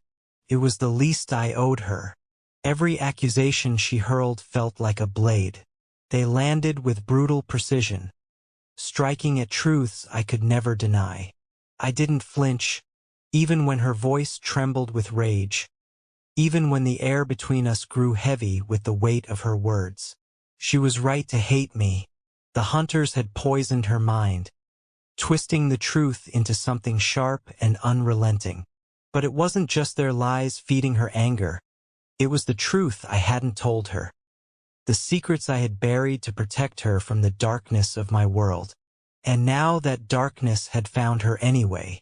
I wanted to speak, to tell her that I wasn't the monster they had painted me to be. But as I watched her, her shoulders shaking under the weight of her fury, I knew that words alone wouldn't reach her. Instead, I let the silence stretch. Not the cold, detached kind, but something deeper. Something that could hold the truth without forcing it on her. I took a step closer, careful not to shatter the fragile space between us. She stiffened, her body taut as though bracing for an attack, but I stayed where I was. My presence was enough. I didn't need to close the distance. I drew a slow breath, the familiar ache in my chest intensifying as I thought of the words I needed to say, the pieces of myself I had to lay bare. I told her about the night it all began, how I'd stumbled into her parents' home, desperate and hunted, how her family had sheltered me, not knowing what I was, how I had tried to stay hidden to keep them safe, but the hunters had come anyway. The memories clawed at me as I let them rise, the images stark and unrelenting. her parents' faces, brave even in the face of death. The fire, the blood, the screams that had echoed in my ears long after the house fell silent.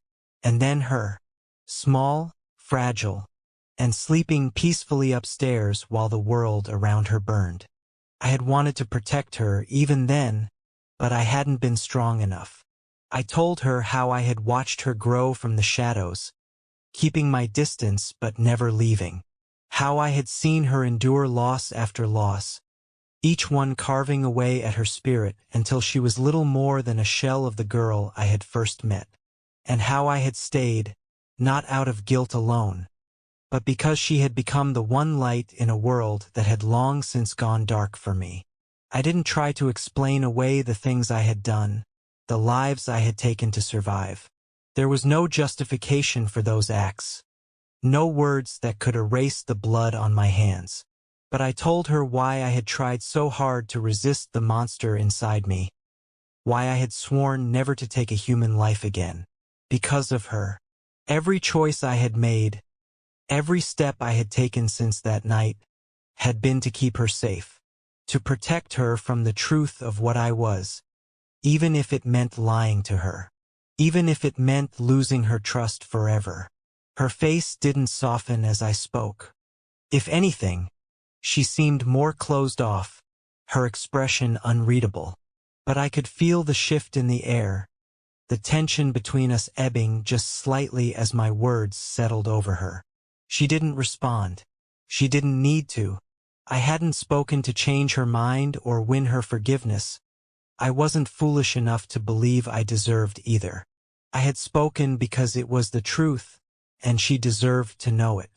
When I fell silent, the only sound was the rush of the waterfall behind her. The weight of what I had shared hung between us, fragile and uncertain. Her gaze flickered, her emotions hidden behind a wall I couldn't breach. But there was something in her eyes, a crack in the armor she had built around herself. It wasn't trust, not yet, but it wasn't hatred either. It was enough, for now.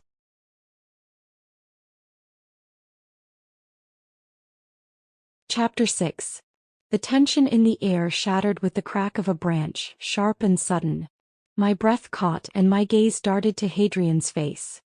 His entire body went rigid, his predatory senses snapping to attention as if they'd caught something I couldn't. The hunters. I barely had time to register the thought before they emerged, stepping from the shadows with weapons glinting in the dim light. They were disciplined, their movements practiced and deliberate, like wolves circling their prey. For a moment they didn't see me. I had instinctively stepped back into the shelter of the trees, my boots crunching softly against the mossy ground. I wasn't sure why I'd hidden. Wasn't I one of them? Yet my body moved on its own, driven by something primal. Adrian stood his ground. He didn't run. He didn't plead. He didn't so much as flinch.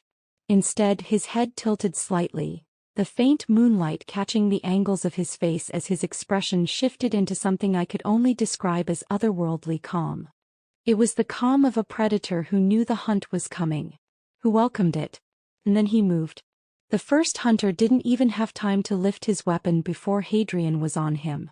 It was a blur of motion, a flash of claws, the gleam of fangs, and a wet, sickening sound that made my stomach churn. The hunter collapsed, his body crumpling into the dirt as blood seeped into the earth. The others surged forward. I pressed a hand to my mouth to stifle the gasp that threatened to escape as the scene descended into chaos. Adrian was relentless. Even injured, his movements were devastatingly precise. He ducked and wove through their ranks, a shadow slipping through their defenses with an almost supernatural grace. But the hunters weren't novices.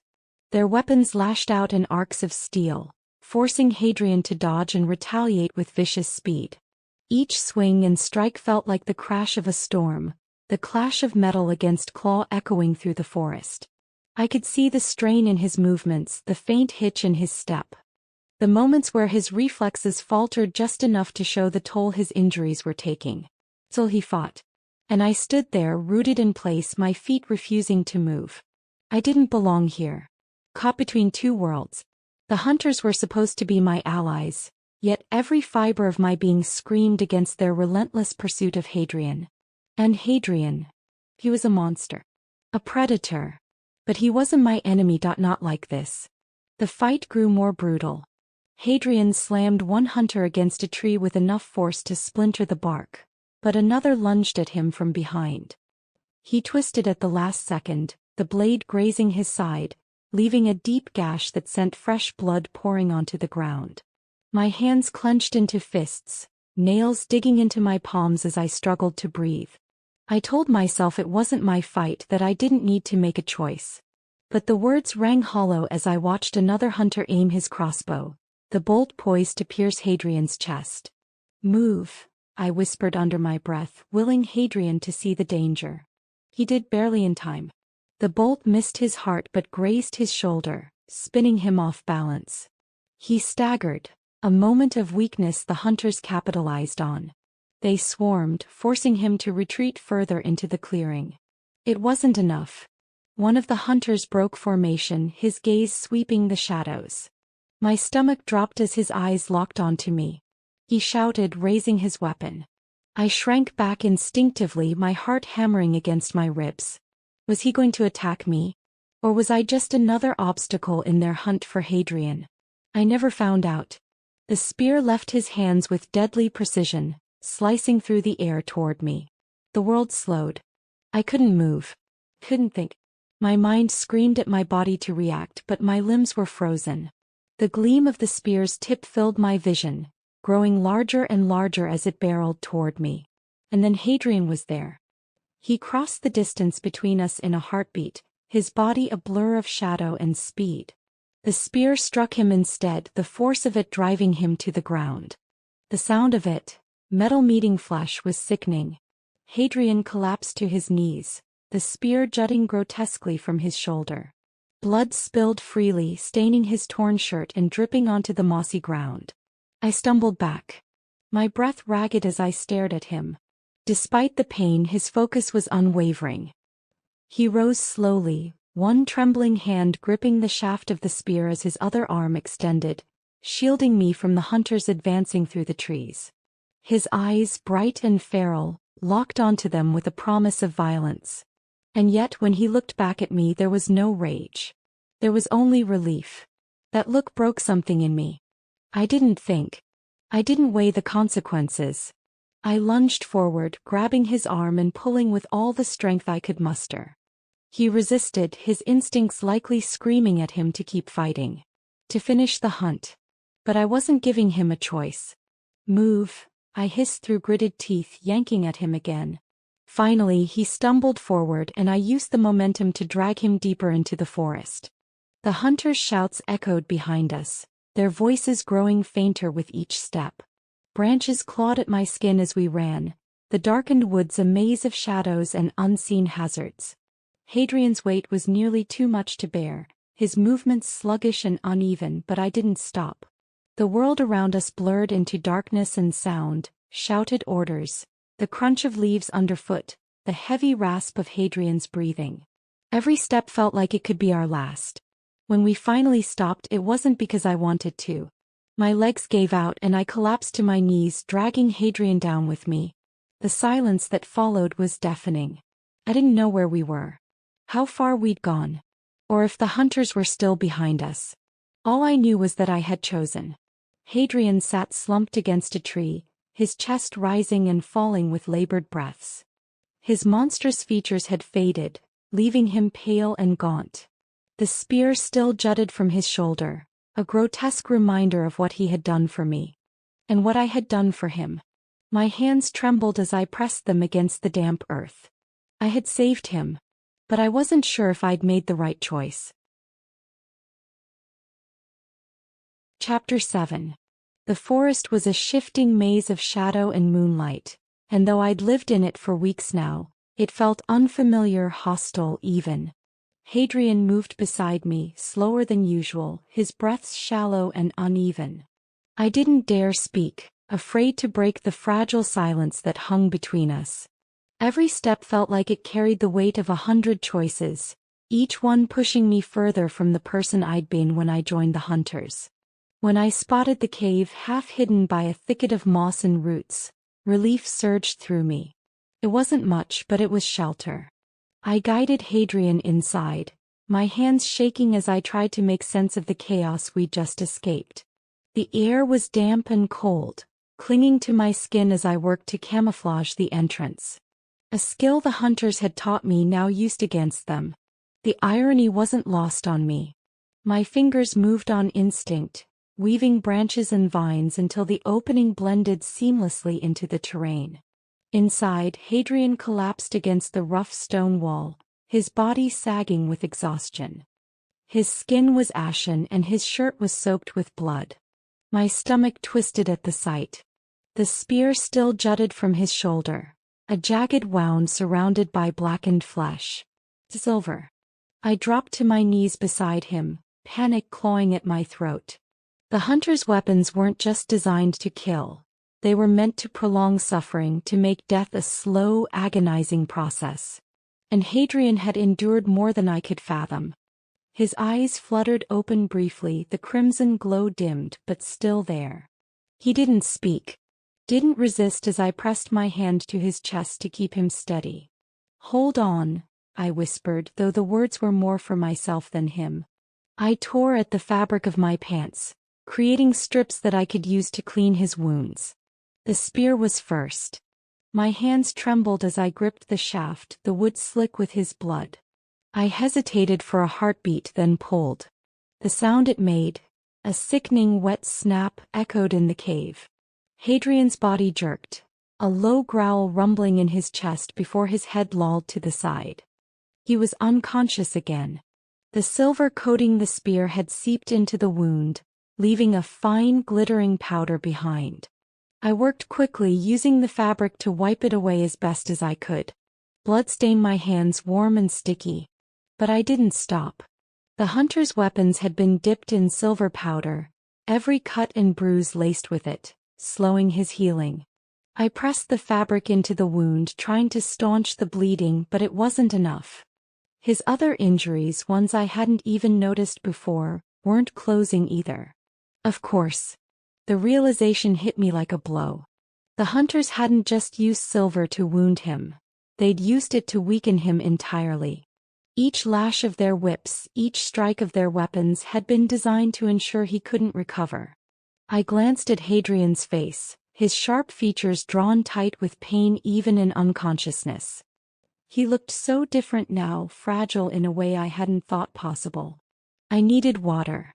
The thought settled in my mind with cold clarity.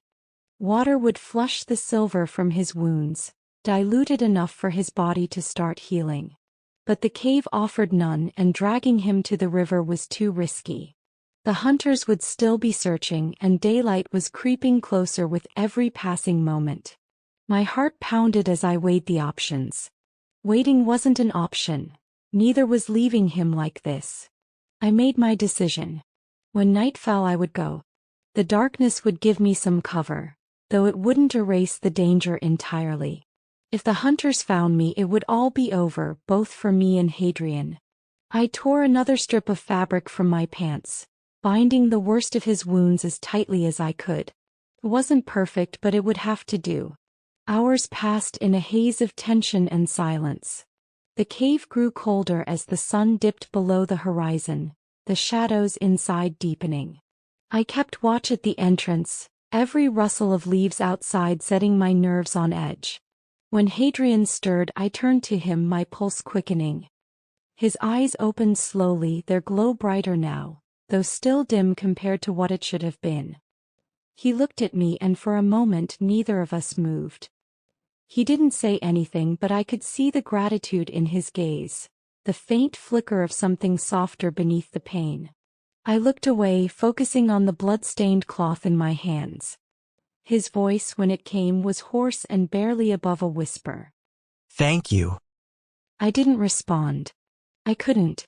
Instead, I busied myself with the task at hand, refusing to meet his eyes. The tension between us was palpable, thick and suffocating in the confined space of the cave. But even as I worked, A single thought gnawed at the edges of my mind. What was I doing? The hunters would call me a traitor for this, for saving him, for hiding him. And maybe they'd be right. But as I looked at Adrian, broken and bleeding, I couldn't bring myself to care. I had made my choice. And there was no turning back now. The cave seemed smaller than it was, the silence amplifying every sound, the crackle of dried blood on Adrian's skin, the shallow rise and fall of his chest, the occasional shuffle of my boots against the stone. It wasn't the suffocating silence of tension, though that lingered too. It was the kind that made every unspoken word weigh heavier. Adrian lay on his side, propped slightly against the uneven wall. His eyes were closed, his face pale and drawn, but the faint rise of his chest reassured me he was still alive. I wasn't sure if vampires could die from something as human as blood loss, but I didn't want to find out. The strips of my pants I'd used to clean his wounds were scattered around us, each one stained deep red. I stared at them for a moment, my thoughts muddled with a mix of guilt, anger, and something else I couldn't name. I shifted closer, the small space making it impossible not to. Every move brought me nearer to him, to the warmth of his body, even in his weakened state. My hand hovered over his shoulder before I let it rest there gently. The silver in his wounds had slowed his healing, but I couldn't afford to wait any longer. I had to do more. I reached for the cloth and water skin I'd brought with me, though the latter was nearly empty. It wouldn't be enough. I needed more. Much more, to wash out the silver and give him even a chance at recovery. My voice, when I finally spoke, was quiet but firm. I need to find water. Adrian's eyes opened at the sound. They locked onto mine, and for a moment, I saw the faintest flicker of his usual sharpness. He didn't argue, didn't protest. Instead, he nodded faintly, a silent acknowledgement of the plan. The tension between us felt almost unbearable as I leaned closer to examine his wounds. The heat of his body was an unexpected contrast to his pallid complexion, and I tried not to think about how fragile he looked, how fragile he was. "I'll need to get you to water," I added, not sure why I was explaining myself. Maybe I was just filling the silence, keeping my mind from spiraling. "You're going to have to soak in the water. It's the only way to get the silver out completely." He didn't speak. His gaze softened and he shifted slightly, enough to remind me that even weakened he was still more than human. Then his head tilted, his eyes narrowing as if he were listening to something far away. I stilled, watching him intently. Adrian's face, though lined with pain, sharpened with focus. His senses were still there, dulled perhaps but far superior to mine. I didn't need to ask what he was doing. If there was water nearby, he would find it before I could. His head turned slightly, his breathing shallow but controlled. Then his lips parted and a whisper of sound escaped, almost inaudible. "Rushing water," he rasped, his voice barely more than a breath. I stared at him, my heart leaping at the confirmation. Relief mixed with the heavy weight of dread. If water was close enough for him to hear, then the hunters might be able to as well. Adrian closed his eyes again, his strength fading once more. I reached for the cloth to clean the worst of his wounds again while I still had time. My movements were automatic, born of necessity, but the proximity made me hyper-aware of everything. The faint warmth of his skin beneath my fingers, the sharp edges of his features softened by exhaustion, the way his breathing hitched with each painful touch. As I worked, fragments of the past seeped into my thoughts. I remembered him as he was when we were young, aloof but kind, always just out of reach. There had been times when I thought I caught a glimpse of vulnerability in him, but I'd convinced myself it was just wishful thinking. Now, though, that vulnerability was laid bare before me, raw and undeniable. But so were my doubts. What if this was a mistake? What if I was letting my memories cloud my judgment, blinding me to the truth? He'd lied to me, kept secrets, and though he'd saved my life, it didn't erase what he was, what he could do. I bit the inside of my cheek, focusing on the task at hand. His wounds had stopped bleeding, but the damage was still there, deep and lingering. The silver was a poison that his body couldn't purge on its own, and it was up to me to fix it. When I finally sat back, my legs were cramped and my hands were slick with blood. The water skin was empty and I had nothing left to offer. My gaze flicked to Adrian, his stillness unnerving. The plan was clear now. At nightfall I'd go. I'd find the water and bring him to it no matter the risk. Until then all I could do was wait. The hours crawled by, the weight of unspoken words hanging heavy in the cave. I kept my distance as best I could, though the space between us was barely enough to breathe. When Adrian stirred again, his eyes met mine, and for a moment I thought I saw something flicker there, gratitude perhaps, or understanding. He didn't thank me this time, but he didn't need to. The tension between us spoke louder than any words could. And as the shadows outside deepened, I steeled myself for what was to come. The hunters were still out there somewhere, but I couldn't afford to think about them now. My focus was on Adrian. It had to be. The cave was a cocoon of stillness, wrapped in darkness so deep that time felt like it had stopped. I couldn't tell how long we'd been there, only that the air had grown cooler, the oppressive silence broken occasionally by the distant rustle of the forest outside. I crept to the edge of the cave, lifting the camouflage I'd made just enough to peer through. The world outside was cloaked in night, the faint glow of moonlight filtering through the trees. It was time. I retreated into the cave, my heart racing not with fear but with determination. Adrian needed water and there was no room for hesitation. He was too weak to wait much longer. The question was how.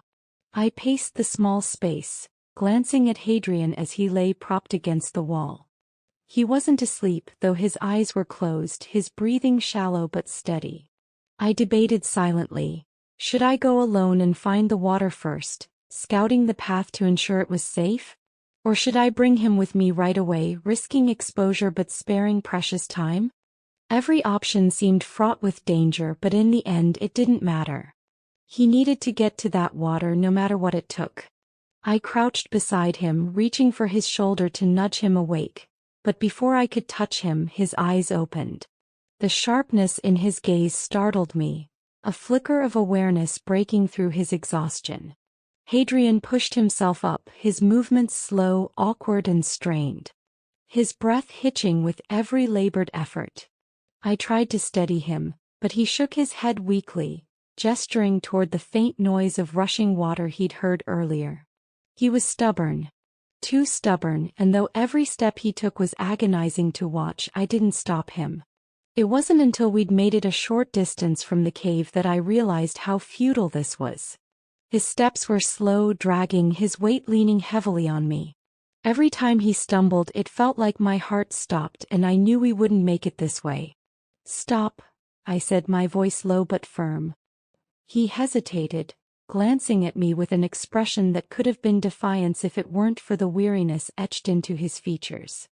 Before he could argue, I stepped closer and crouched slightly, gesturing for him to climb onto my back.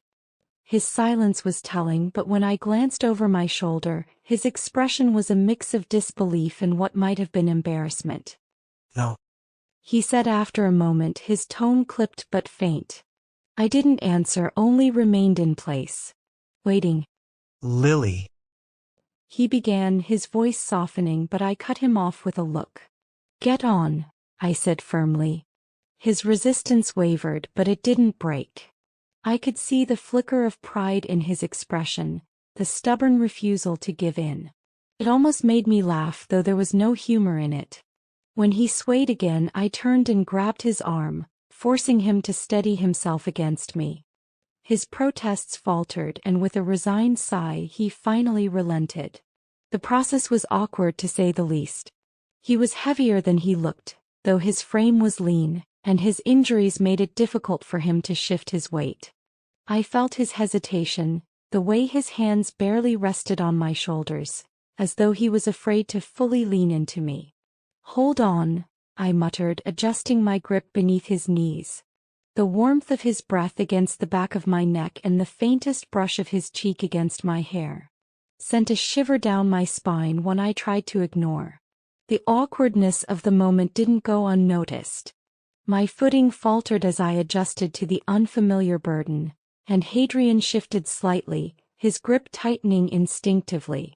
The proximity was intoxicating and infuriating all at once, stirring memories I thought I'd buried. I remembered the times he'd leaned close before, his voice low and teasing, his gaze warm and soft. The way his fingers had brushed mine, lingering just long enough to send my heart racing. Those moments almost felt distant now. And yet here he was, clinging to me in his weakened state, his trust implicit despite everything. I shook my head, forcing myself to focus. This wasn't the time for sentimentality. With Adrian guiding me, his voice low and strained, I began to navigate the forest. The path was uneven, the underbrush thick and tangled, but his directions were clear.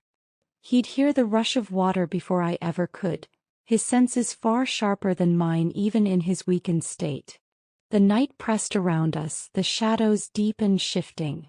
Every sound seemed magnified, the crunch of leaves beneath my boots, the faint rustle of the trees, the distant hoot of an owl.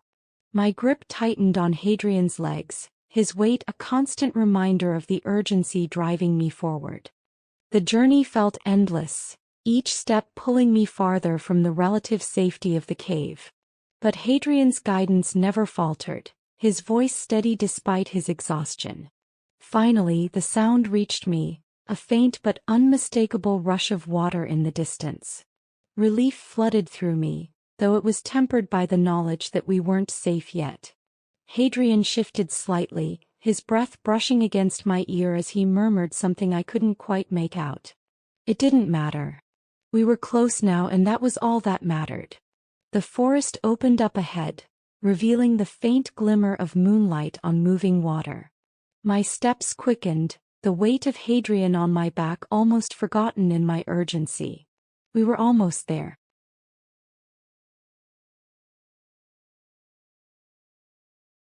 The sound of rushing water grew louder, and for the first time in what felt like forever, relief flooded through me. The stream we'd found was narrow and shallow, but its steady current promised more. Hadrian's faint guidance and my own intuition told me it must lead somewhere bigger, perhaps a river, a pool, or even a small lake. Somewhere he could submerge himself and finally rid his wounds of the silver. I followed the stream with a new urgency, weaving through the dense forest. The ache in my legs, the strain in my back from carrying Hadrian, even the relentless fear, they all dulled beneath my singular focus. Water meant hope. Water meant survival. In my relief, I grew careless. My steps quickened, my awareness dimmed, and then snap. The sound was sharp, almost like a whip crack, and before I could even register it, the world tilted. Pain blossomed across my back as I hit the ground hard, and Hadrian tumbled off with a sickening thud. A scream tore from my throat, unbidden and raw, as the ground disappeared beneath me. The next thing I knew, I was hanging in the air, tangled in a thick net. It swayed precariously between two massive trees, creaking under my weight. The rough fibers bit into my skin, and the rope-bound knots pressed painfully against my limbs. My head spun, the sudden shift in perspective disorienting. It all happened so fast.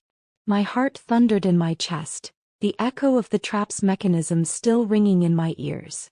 Birds scattered from the canopy above, their frantic cries fading into the night. The underbrush rustled as animals fled the disturbance. The forest, so silent moments ago, now seemed alive with chaos. "Hadrian?" I croaked, my voice barely above a whisper. I craned my neck, searching for him below. The moonlight barely filtered through the trees, but it was enough to make out the scattered leaves and disturbed earth where we'd fallen. My breath hitched. He wasn't there.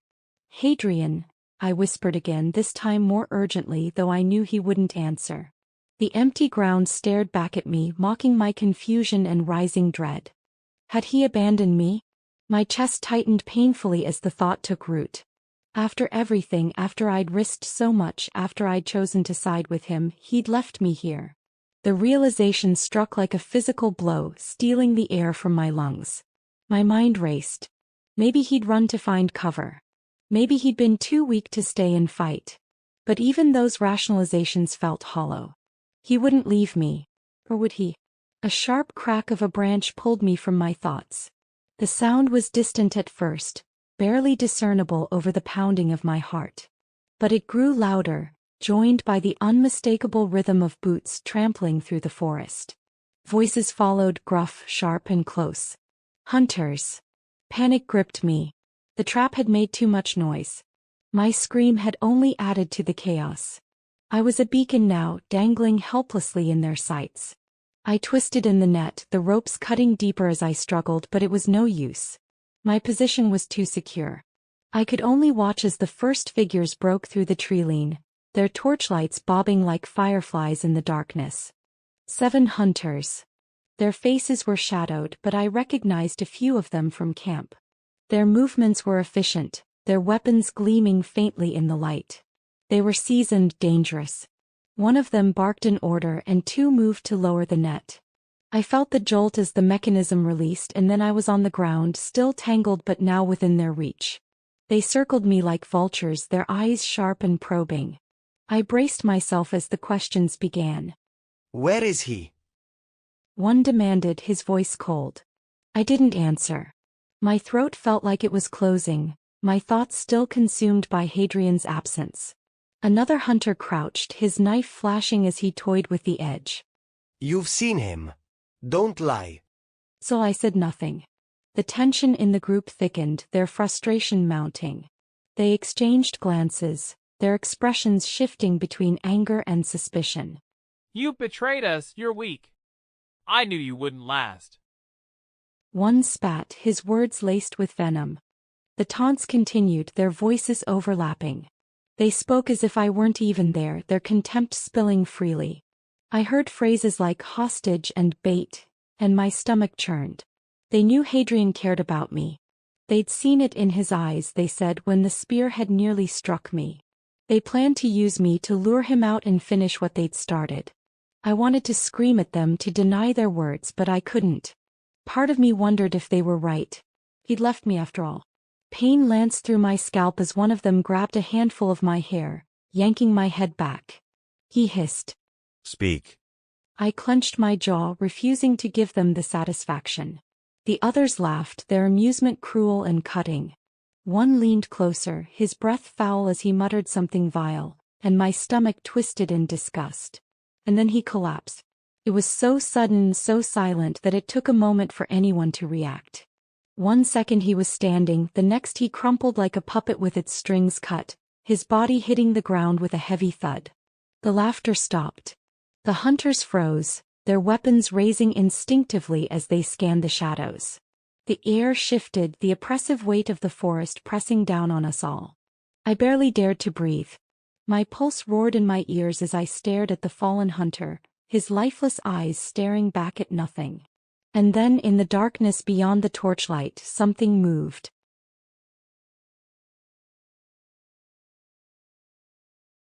Chapter 8. The hunter who had been yanking at her hair collapsed like a marionette with its strings cut. Lily froze, her breath catching in her throat as a crimson stain spread across his chest.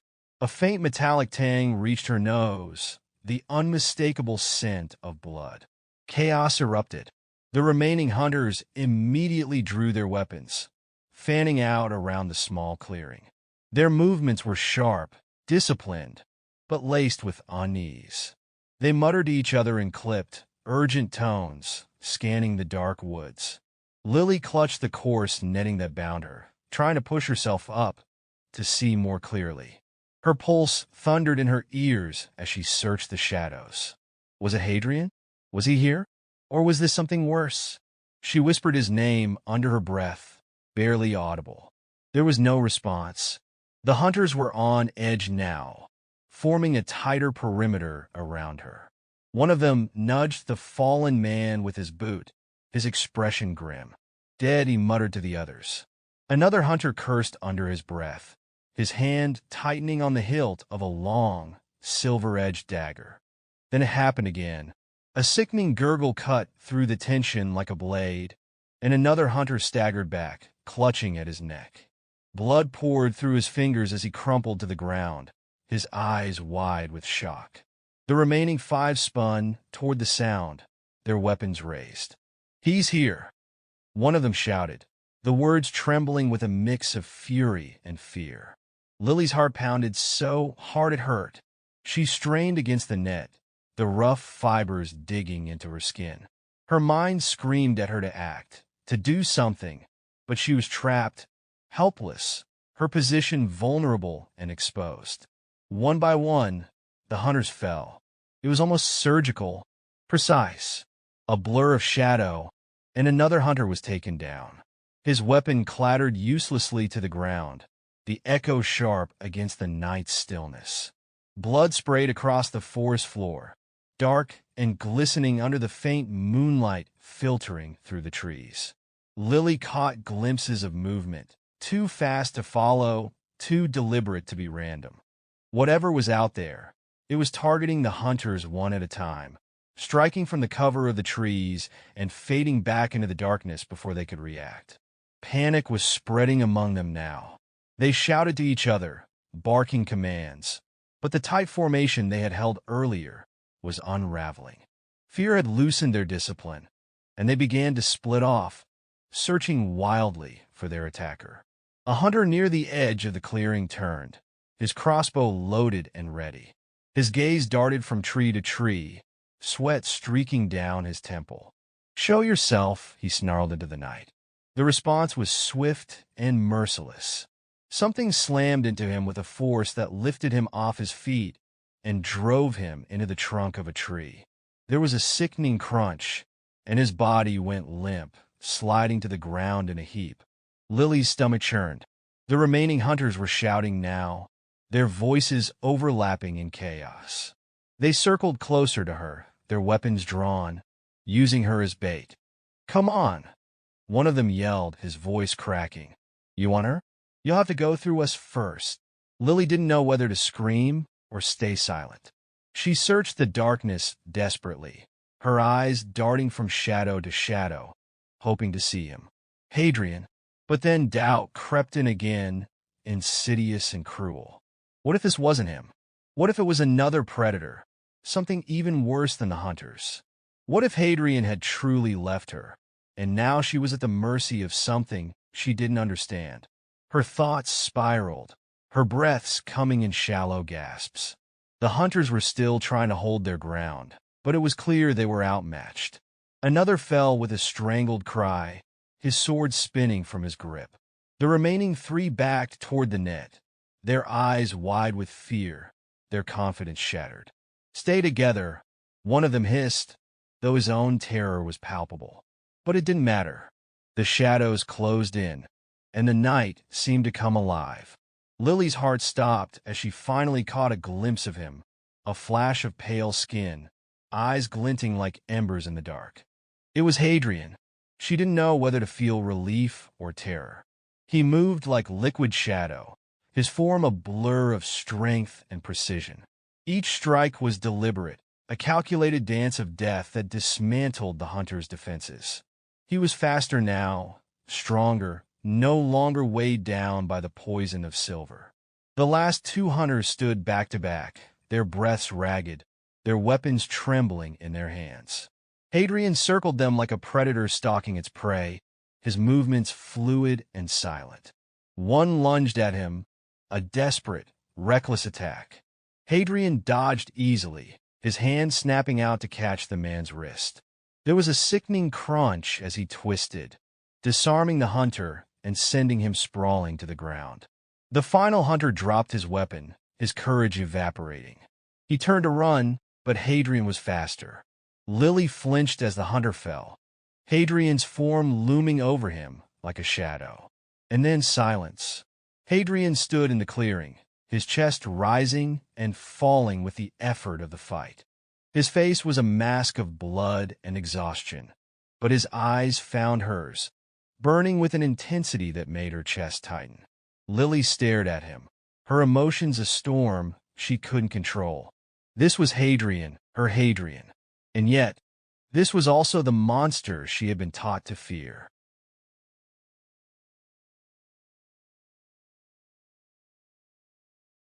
The cold water surged around me as I sank beneath its surface, the weight of exhaustion dragging me deeper. The silver clung to my wounds like a curse, burning with each tiny shift of my body. I gritted my teeth, forcing myself to remain still. If I moved too much, I would only slow the process. I had to let the water do its work, leaching the poison from my body. Time was slipping away. Every second spent here was another second Lily was in danger.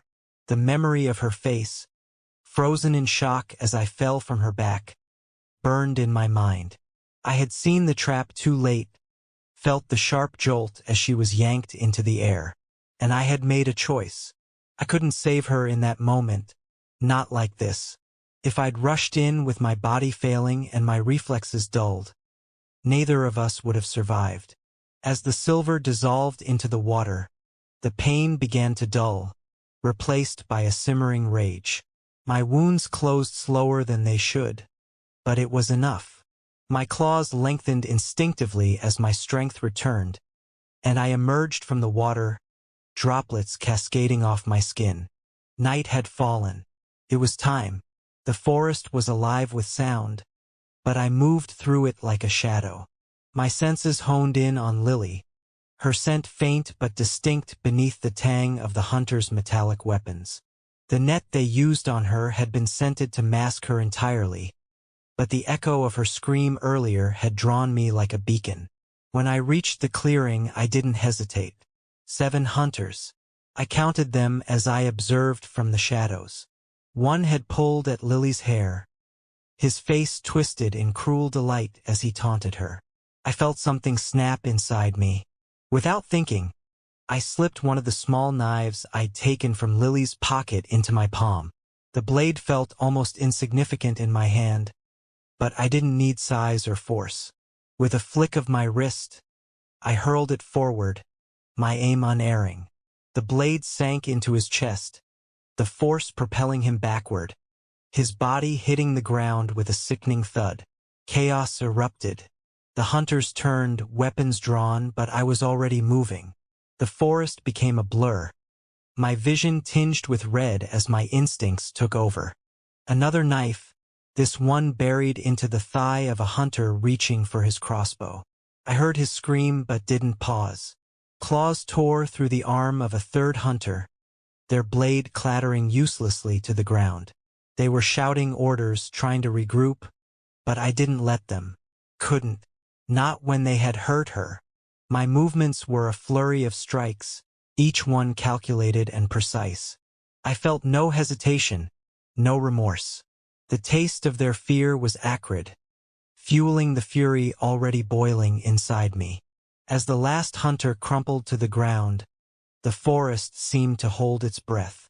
My ears rang with the echoes of violence, and my body felt as if it were carved from stone, rigid, unyielding, and heavy. For a moment, I couldn't move, couldn't breathe. My gaze darted to the net where she was suspended, tangled in its cruel threads, and a single thought cut through the haze of rage. She's alive. Relief hit me so hard it nearly buckled my knees. I staggered forward, my claws retracting as the sharpness of my instincts dulled into something softer. But each step closer to her brought another emotion clawing its way to the surface. What does she see when she looks at me now? Her wide eyes were locked on me, flickering with something I couldn't quite define. Was it terror? Disgust? I'd seen that look before, on the faces of countless others as they realized what I truly was. But this was Lily, and the thought of her looking at me that way cut deeper than any weapon ever had.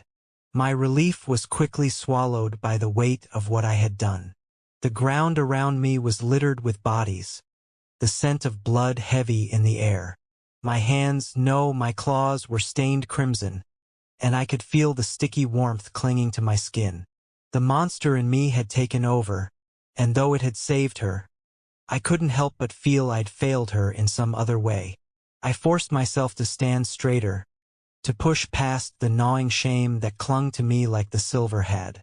She was watching me, and I didn't deserve her gaze, but I couldn't look away. Lily. Her name was a whisper, almost a plea, but the sound caught in my throat, the weight of everything I couldn't say choking me. The net sagged slightly under her weight, her body still held tight in its grip. I moved toward her, my steps slow and deliberate. Every inch of me ached to free her, to tear away the remnants of the trap and assure her that she was safe.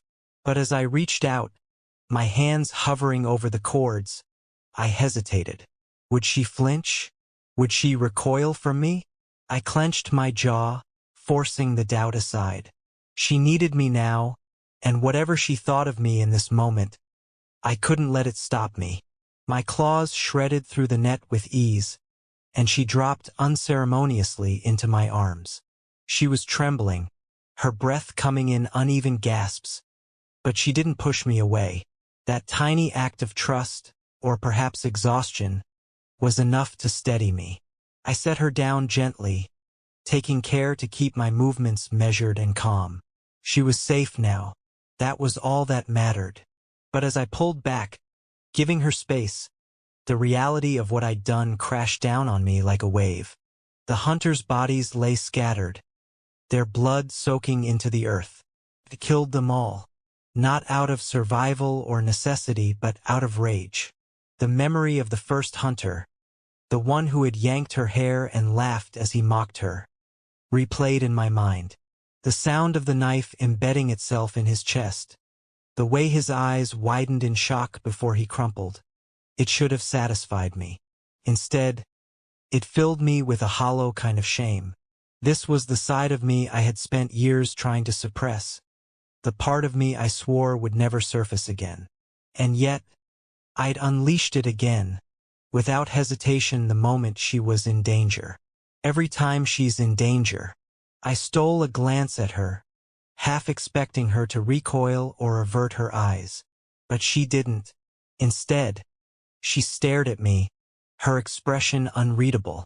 I opened my mouth to say something, anything, but no words came. What could I possibly say to make her understand? That I didn't want this, that I hadn't wanted to be the monster she'd been taught to fear? That I had left her, not out of cowardice, but because I needed to be strong enough to protect her? The silence stretched between us, heavy with everything left unsaid. Finally, I spoke, my voice low and raw. I'm sorry. It wasn't enough. It would never be enough. But it was all I had.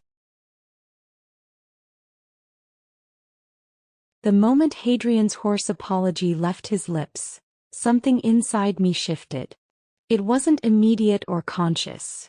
It felt more like a tide pulling away from the shore, leaving room for something new to take its place. I didn't think, my body simply moved, driven by instinct. I wrapped my arms around him. He tensed beneath my touch as if bracing for rejection or something worse, but I didn't let go. Instead, I tightened my grip, pressing my face against his shoulder. His skin was cold, the lingering dampness from the water clinging to him, but it didn't matter. What mattered was the solid weight of him, the proof that he was here, that he had saved me. I felt his breath hitch, the rise and fall of his chest pausing for a fleeting second before he slowly exhaled. He didn't move at first, his body rigid as though he didn't trust the moment. But then his arms came around me, hesitant at first, then stronger, more certain.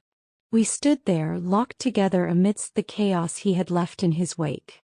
The forest around us felt distant, the bodies of the hunters forgotten for now. It was just him and me, the quiet between us speaking louder than any words ever could. His touch wasn't the monster's. It wasn't rough or violent. His hands slid up my back, careful and deliberate, as if he were afraid I might shatter under the weight of his fingers. But I didn't. If anything, I leaned into him, seeking the closeness, needing it as much as he did. I closed my eyes, the exhaustion of everything that had happened washing over me. His hand found its way to the back of my neck, his fingers threading gently through my hair as if grounding himself. I sighed, a sound of relief and something I couldn't quite name escaping my lips. In that moment I understood. This was who he was. What he was. It wasn't a choice he had made.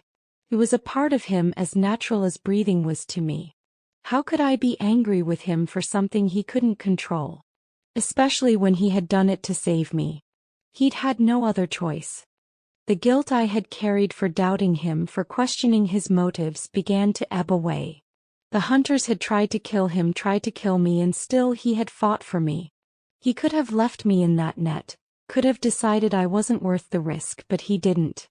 And as much as I had feared what he was, I couldn't deny the truth staring me in the face now. Adrian was more than the monster the hunters had warned me about. He was more than his fangs and claws, his raw, predatory strength. He was the boy I had trusted once, the man who had carried me through the forest despite his own pain. And now he was the one holding me as though I was the only thing tethering him to this world. I felt him exhale again, a sound that was almost a shudder, and his grip on me tightened. It wasn't desperate, but it was close. He was holding me like he didn't want to let go, like he needed this as much as I did. My hands moved on their own, smoothing over his back, feeling the tension in his muscles as they began to relax under my touch. I wanted to reassure him, to tell him that it was okay, that I didn't hate him, that I could never hate him. But the words wouldn't come. So I just stayed there, my hands moving in slow, soothing circles on his back. His head dipped slightly, his chin brushing the top of my head as we breathed in unison. It felt right. Like for the first time in what felt like forever, the chaos around us had settled, if only for a moment. I could hear the faint rustle of leaves in the wind, the distant call of a bird, the soft murmur of the stream we had followed. But it all seemed muted compared to the sound of Adrian's breathing, the steady rhythm that matched my own. I don't know how long we stayed like that, holding on to each other as if the world outside didn't exist. It could have been seconds or minutes or hours. Time seemed to stretch and bend around us, each moment both fleeting and eternal. Then I felt it. The shift in him. His body stiffened, his hands freezing mid-movement on my back. I opened my eyes, pulling back slightly to look up at him. His expression had changed, the softness replaced by something sharper, more alert. His eyes, once filled with unspoken emotion, now darted toward the trees, scanning the darkness with a predatory focus. I didn't need to ask what it was. The tension in his body, the way his head tilted slightly as if listening for something only he could hear, it all told me enough. They were coming. I felt my stomach drop, the warmth of our embrace replaced by a cold, creeping dread. Adrian's arms loosened around me, his hands gently guiding me away from him as he stepped forward, placing himself between me and whatever was out there. My heart pounded in my chest, but I forced myself to stay calm. Adrian turned his head slightly, his gaze meeting mine for a brief moment. In that look I saw everything. The promise to protect me, the fear of what might happen, and the quiet determination that had carried him this far. The hunters were close now. I could feel it too. And whatever came next, I knew one thing for certain. Adrian wasn't going to let them take me. Not this time. The moment I heard the hunter's voice cutting through the forest, my body froze. His words weren't shouted but carried an unshakable conviction that seeped into my core like poison. We'll find them. We'll hunt them to the ends of the earth if we have to. That vampire and the trader. There's no escape. Not for either of them. I hesitated for only a moment, my mind racing. Running was instinctual, but with Lily by my side, the stakes were higher. My strength hadn't fully returned, and I didn't know how far I could push myself before the exhaustion would pull me under again. My gaze darted to Lily. Her face was pale, a mix of fear and exhaustion. Yet she stood firm, ready to move when I was. That fire in her eyes. It was something I couldn't let extinguish, no matter the cost. The hunters weren't far, and I had no time to think. Without another word, I signaled for her to follow and darted into the forest, my senses on high alert. The night cloaked us in shadows, but the hunters knew this terrain well. I could hear their movements in the distance, their boots crunching leaves and snapping twigs. They were organized, fanning out to cover more ground, and the sound of their voices carried faintly as they communicated in short, clipped sentences. I pushed forward, leading Lily as swiftly as I could while avoiding the countless traps laid out across the forest floor. The hunters were meticulous, their snares expertly hidden beneath layers of leaves and branches. My heightened senses caught faint metallic scents and the unnatural tension of wires strung between trees. A snare here, a pressure plate there. I wove through them with care, but it was slower than I would have liked. The hunters were gaining ground, and the thrum of their pursuit was an unrelenting reminder of the danger we were in. A sharp metallic twang reached my ears, a trap sprung nearby, though not close enough to harm us. I clenched my jaw. If I wasn't careful, we'd stumble into one, and then it would be over. My hesitation deepened, dread clawing at my mind. Was I leading Lily to safety or into an inevitable corner? My instincts urged me to protect her, but I wasn't strong enough, not yet. If the hunters caught up. No, I couldn't think like that. I glanced back at Lily, her breaths coming fast but steady. She was doing everything she could to keep up, trusting me implicitly. Her presence, her unwavering faith despite everything, grounded me. There was only one choice. I stopped suddenly, and she skidded to a halt behind me, her eyes wide with confusion. Without a word, I scooped her into my arms. She let out a soft gasp, her body stiffening in surprise. My arms tightened around her as I launched myself forward, the ground blurring beneath me. The trees became a blur of shadows and movement, and I felt the wind tearing past us as I increased my pace.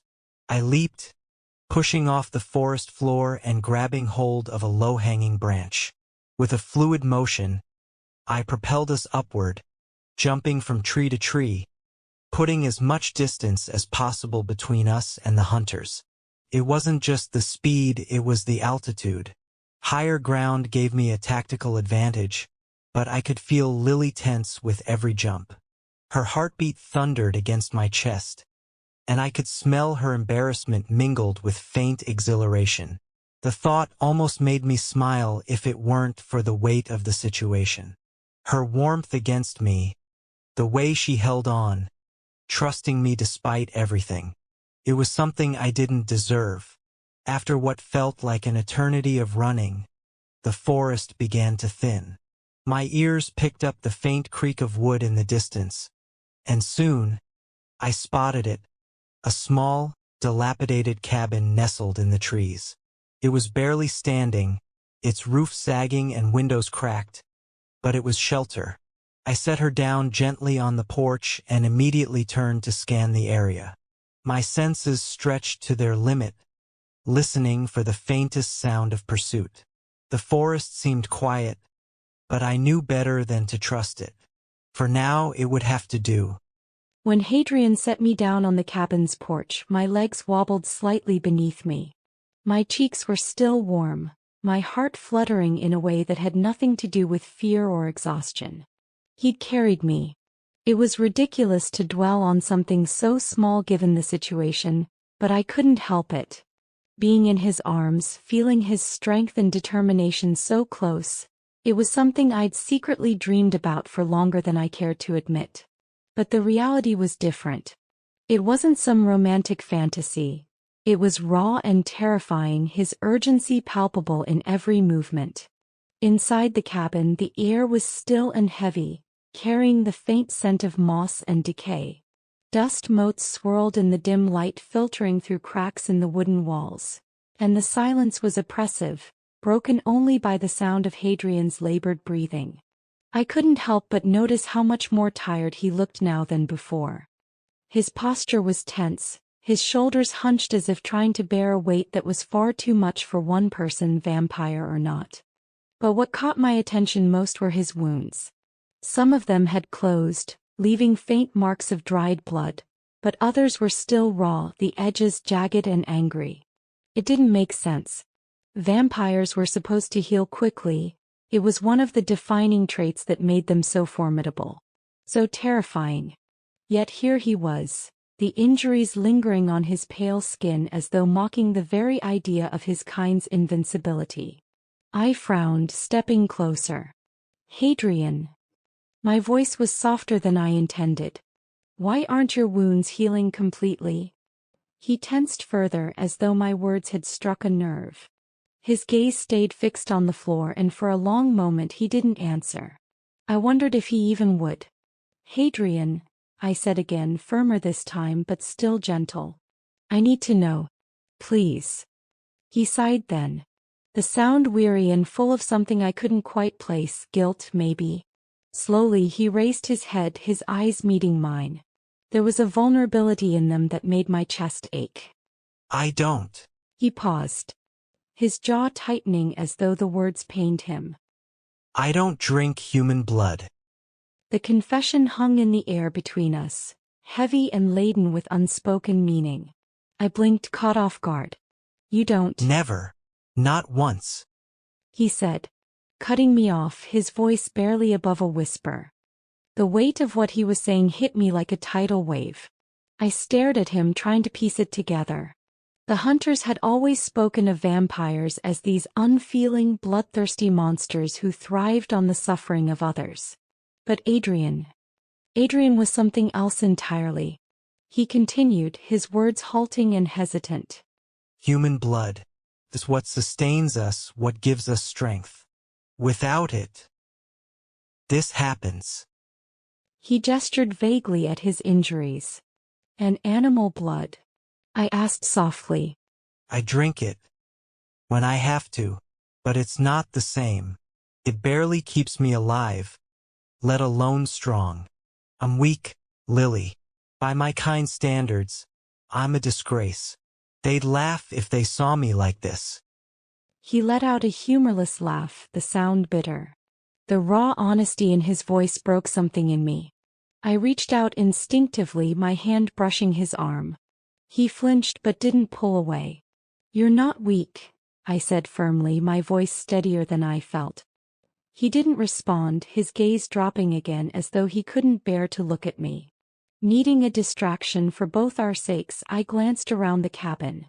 My eyes landed on a rag draped over a wooden chair, stained but clean enough for my purpose. I grabbed it and moved back to him. Sit, I said, nudging him toward the edge of the bed. He hesitated, his expression guarded, but eventually complied, sinking down onto the creaky mattress. This is just to clean you up, I explained, more to fill the silence than anything else. The dirt from the forest can't be good for your wounds. I dampened the rag with some water from a nearby bucket, then turned back to him. Take off your shirt, I said, trying to keep my tone casual. His eyebrows shot up and for a moment he looked like he might protest. But then he sighed again, clearly too tired to argue, and reached for the hem of his shirt. I averted my eyes as he pulled it over his head, focusing on wringing out the rag. When I looked back, I was unprepared for the sight of him. Adrian's chest and back were littered with scars and fresh wounds, each one telling a story of battles fought and survived. His skin, pale and smooth in places untouched by injury, seemed to glow faintly in the dim light. I swallowed hard, willing my hands to steady as I stepped closer. The first touch of the damp rag against his skin made him flinch, and I paused, my gaze flicking to his face. Sorry, I murmured. It's fine. I continued, gently wiping away the grime and blood. My movements were slow and deliberate, both to avoid hurting him and to give myself time to process everything. The closeness was overwhelming. I could feel the heat radiating from his body, see the slight rise and fall of his chest with each breath. My heart pounded in my ears, but I forced myself to focus on the task at hand. When I moved behind him to clean his back, the tension between us shifted, deepened. My fingers brushed his skin as I worked, and I couldn't ignore the way his muscles tensed beneath my touch. The silence stretched, heavy and charged. I told myself to keep my hands moving, to finish quickly and step back. But as I wiped away the last of the dirt, my fingers lingered, tracing the edge of a particularly deep scar on his shoulder. Lily. I didn't respond. Didn't even look up at him. Instead, I let my fingers linger where they rested on his shoulder, tracing the edges of the scar beneath them. My touch was light, tentative, as if I could somehow feel the history etched into his skin. There was so much pain in those marks. Physical, yes, but also emotional. They were a testament to everything he had endured, everything he had sacrificed to survive. And now here he was bearing it all to me. Slowly, my hand moved, following the path of another scar that ran diagonally across his chest. His skin was cool under my fingertips, a stark contrast to the warmth that had flooded my cheeks. I didn't know what compelled me to keep touching him, but I couldn't seem to stop. When I finally glanced up, I caught him watching me. His gaze was dark, intense, filled with something I couldn't quite name. It wasn't just desire. I could see that too. But something deeper, something raw and vulnerable. For a moment I froze, caught in the weight of his eyes. But then my hand continued its journey, trailing lower. The tips of my fingers brushed over his abdomen, tracing the faint ridges of muscle, then paused just above his pelvis. The intimacy of the gesture made my breath hitch, but I didn't pull away. Adrian tensed beneath my touch, his muscles coiling like a spring ready to snap. He said again, his voice tighter this time, laced with a warning I didn't fully understand. I looked up at him, searching his face. He was torn. I could see it in the way his jaw clenched, the way his hands curled into fists at his sides. He wanted this, wanted me, but something was holding him back. I should have been afraid. His restraint, his tension, it all hinted at a power I couldn't possibly comprehend. But I wasn't afraid. Instead, I reached for his hand, brushing my fingers against his. His skin was cold, but the touch didn't feel distant or unwelcoming. It felt like a bridge, like an invitation. Slowly, I slid my hand over his, pressing my palm against his in silent reassurance. "I'm not afraid," I murmured, the words unspoken but felt in the weight of the moment. Adrian's eyes softened, though the tension in his body didn't ease. He was still holding himself back, still fighting whatever war was raging inside him. But I wasn't going to let him fight alone. My fingers tightened around his hand and I stepped closer, closing the space between us. The air grew thick, heavy with unspoken tension, and I felt my heart hammering against my ribs. I wanted him to kiss me. God, I wanted it more than I'd ever wanted anything. For a moment I thought he wouldn't. He looked at me as though he was standing on the edge of a precipice, terrified of the fall. But then, slowly, he moved. His free hand came up to cup my face, his fingers cool against the warmth of my skin. The touch was gentle, hesitant, as if he were afraid I might break under his hands. And then he kissed me. Adrian kissed me. It wasn't tentative or soft as I might have expected from someone as reserved as Adrian. No, it was intense, consuming, as though he'd been holding back for so long that the dam had finally burst. His lips moved against mine with a desperation that stole the breath from my lungs, igniting something deep within me. His kiss wasn't tentative. It was raw and all-consuming, like years of restraint and longing finally breaking free. I clung to him, my hands gripping his shoulders like a lifeline, anchoring myself to the one person who had been both my torment and my salvation. His scent, earthy with a hint of something dark and primal, filled my senses and the world around us dissolved, leaving only him. Only us. Adrian's hands moved with deliberate care, sliding from my face to my waist as he gently but firmly guided me backward. I didn't realize what was happening until the back of my legs hit the edge of the bed. His arms encircled me as he lowered me onto the mattress, his weight pressing against me but not overwhelming, just enough to remind me he was there. Solid, real, and finally mine. The intensity in his eyes was almost too much to bear, but I couldn't look away. I finally realized it was as if all the years we'd spent dancing around each other, denying what we both felt, had been building to this moment. He kissed me again, slower this time but no less fervently. His lips moved with an expertise that left me breathless, a perfect blend of gentle and demanding. My hands found their way to his hair, threading through the soft, dark strands as I pulled him closer, needing to feel every inch of him. Adrian's mouth left mine, and for a brief moment, I thought he might stop, that he'd pull away as he always did, retreating into that guarded shell of his. But instead his lips found a new path, trailing along my jawline, feather-light and electrifying, before descending to the sensitive skin of my neck. I gasped as he lingered there, his mouth warm and insistent. His fangs grazed my skin, a subtle reminder of what he was, but there was no fear in me, only an intoxicating rush of trust and desire. I arched into him, my breath hitching when he kissed the hollow of my throat, his cool lips contrasting with the heat pooling within me. Adrian. His name slipped from my lips, barely audible, but it seemed to spur him on. His hands roamed, hesitant at first. But when I didn't pull away, when I tilted my head back, offering him more of myself, they grew bolder. His fingers brushed the hem of my shirt and he paused, his gaze lifting to meet mine. In his eyes, I saw the silent question, the plea for permission. I answered with a small nod. He hesitated again, his vulnerability stark and unguarded, but I didn't let him retreat. I placed my hands on his chest, letting my touch linger on the places where his wounds had begun to heal. His skin was cool, smooth, and impossibly perfect beneath my fingers, and I traced the faint lines of his scars with reverence.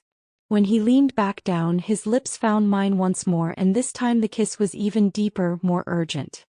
His weight pressed me into the mattress, his hands framing my face as if I were something precious. His mouth traveled lower, leaving a trail of fire in its wake. He kissed the curve of my shoulder, the hollow between my collarbones, and then lower still, his lips brushing against the upper swell of my chest. I felt the cool touch of his breath as his lips lingered, his reverence palpable in every kiss. I arched beneath him, my hands splayed across his back, feeling the tension in his muscles as he fought to maintain control. There was a rawness to his movements, a restrained hunger that mirrored my own. Our eyes met again, and in that shared gaze, we both gave silent consent, a mutual acknowledgement of the moment we'd been waiting for. The barrier we were finally breaking. Adrian's lips captured mine once more, and this time there was no hesitation, only raw, unfiltered need. His kisses were deeper now, more urgent, as if he were trying to pour everything he felt into each movement. I matched his fervor, my hands sliding down his back, feeling the powerful lines of his muscles tense beneath my touch. The room felt impossibly small, the air thick with the weight of everything unsaid between us. Each touch, each kiss, was a silent confession, an admission of the feelings we'd both tried so hard to bury. His mouth left mine again, moving along the curve of my jaw before dipping to the sensitive spot just below my ear. My breath hitched as his lips trailed downward, leaving a path of fire along my skin. He paused at my collarbone, pressing a lingering kiss there, his cool breath sending shivers down my spine. Adrian. I whispered his name, barely more than a breath, and it was as if that single word unraveled him. His kisses became more insistent, moving lower as his hands explored my sides with a mixture of reverence and hunger. When his lips brushed against the hollow between my collarbones, I felt a tremor course through me, a delicious tension that coiled deep in my core. I arched into him, my fingers curling into the fabric of his pants, desperate to anchor myself as the world seemed to spin. Every touch, every kiss felt like a promise, a vow that no matter what happened we would face it together. Adrian's hands slid beneath the hem of my shirt, his fingers cool against the heated skin of my waist. He hesitated for a moment, his gaze lifting to meet mine, and I saw the question there again, the silent plea for permission. Instead of answering with words, I lifted my arms, letting him pull the fabric over my head. The look in his eyes as he took me in was almost too much to bear, intense, adoring, and filled with a depth of emotion that left me breathless. His lips found mine again, and this time the kiss was slower, more deliberate, as if he wanted to savor every moment. His hands moved with a gentle confidence, skimming over my sides and settling on my waist. The coolness of his touch sent a shiver through me, and I pressed closer to him, wanting to feel every inch of him against me.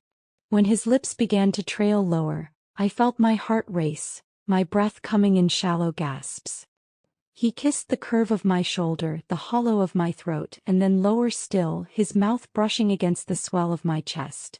Each kiss was deliberate, almost worshipful, and I felt a warmth bloom in my chest, spreading outward until it consumed me entirely. I let my hands explore his body in return, tracing the lines of his muscles, the scars that told stories of battles fought and survived. My fingers found their way to his face, cupping his jaw as I brought his lips back to mine. In that moment there was no hesitation, no fear. Only us. The weight of the past, the danger of the present, and the uncertainty of the future all faded away, leaving only the undeniable pull between us. We moved together, a tangle of limbs and whispered breaths, each touch drawing us closer until it felt as if we were one. The intimacy of the moment was overwhelming, yet it felt impossibly right, as if we had been waiting for this all along. When we finally broke apart, our breaths mingling in the quiet of the room, I felt a sense of completeness I hadn't known I was missing. Adrian's eyes searched mine, his gaze soft and unguarded, and for the first time I saw him fully, not as the monster he believed himself to be, but as the man I had always known he was. His voice was hoarse, barely more than a whisper, and the way he said my name made my heart ache in the best possible way. I leaned into him, my forehead resting against his, and for a moment we stayed like that, wrapped in the warmth of each other's presence. Whatever lay ahead, whatever challenges we would face, I knew one thing for certain: we were in this together. Morning came softly, the pale light filtering through the cracks in the cabin walls. Fell in streaks across her face, Lily's face. She was still asleep, her breathing steady and calm, her body curled against mine as if I were some source of comfort. But I wasn't warm, not like she deserved. My skin was cold, lifeless, a stark reminder of what I was. Yet she had clung to me through the night, her arms wrapped around my chest as if it didn't matter. I let my gaze linger on her, memorizing every delicate line of her features, the way her hair framed her face, the faint curve of her lips, the softness of her expression as she rested. She was beautiful, breathtakingly so, and she trusted me. The thought sent a pang through my chest, a mix of awe and dread. Last night had been more than I'd ever thought possible. I closed my eyes, letting the memories wash over me. The warmth of her touch, the way her hands had explored me with a tenderness I didn't deserve, the way she'd whispered my name, soft and breathless, as if I were the only thing that mattered to her in that moment. I hadn't planned for it to happen.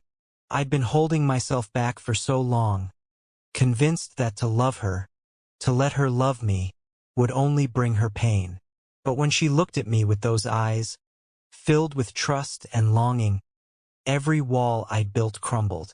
And now I didn't know what came next.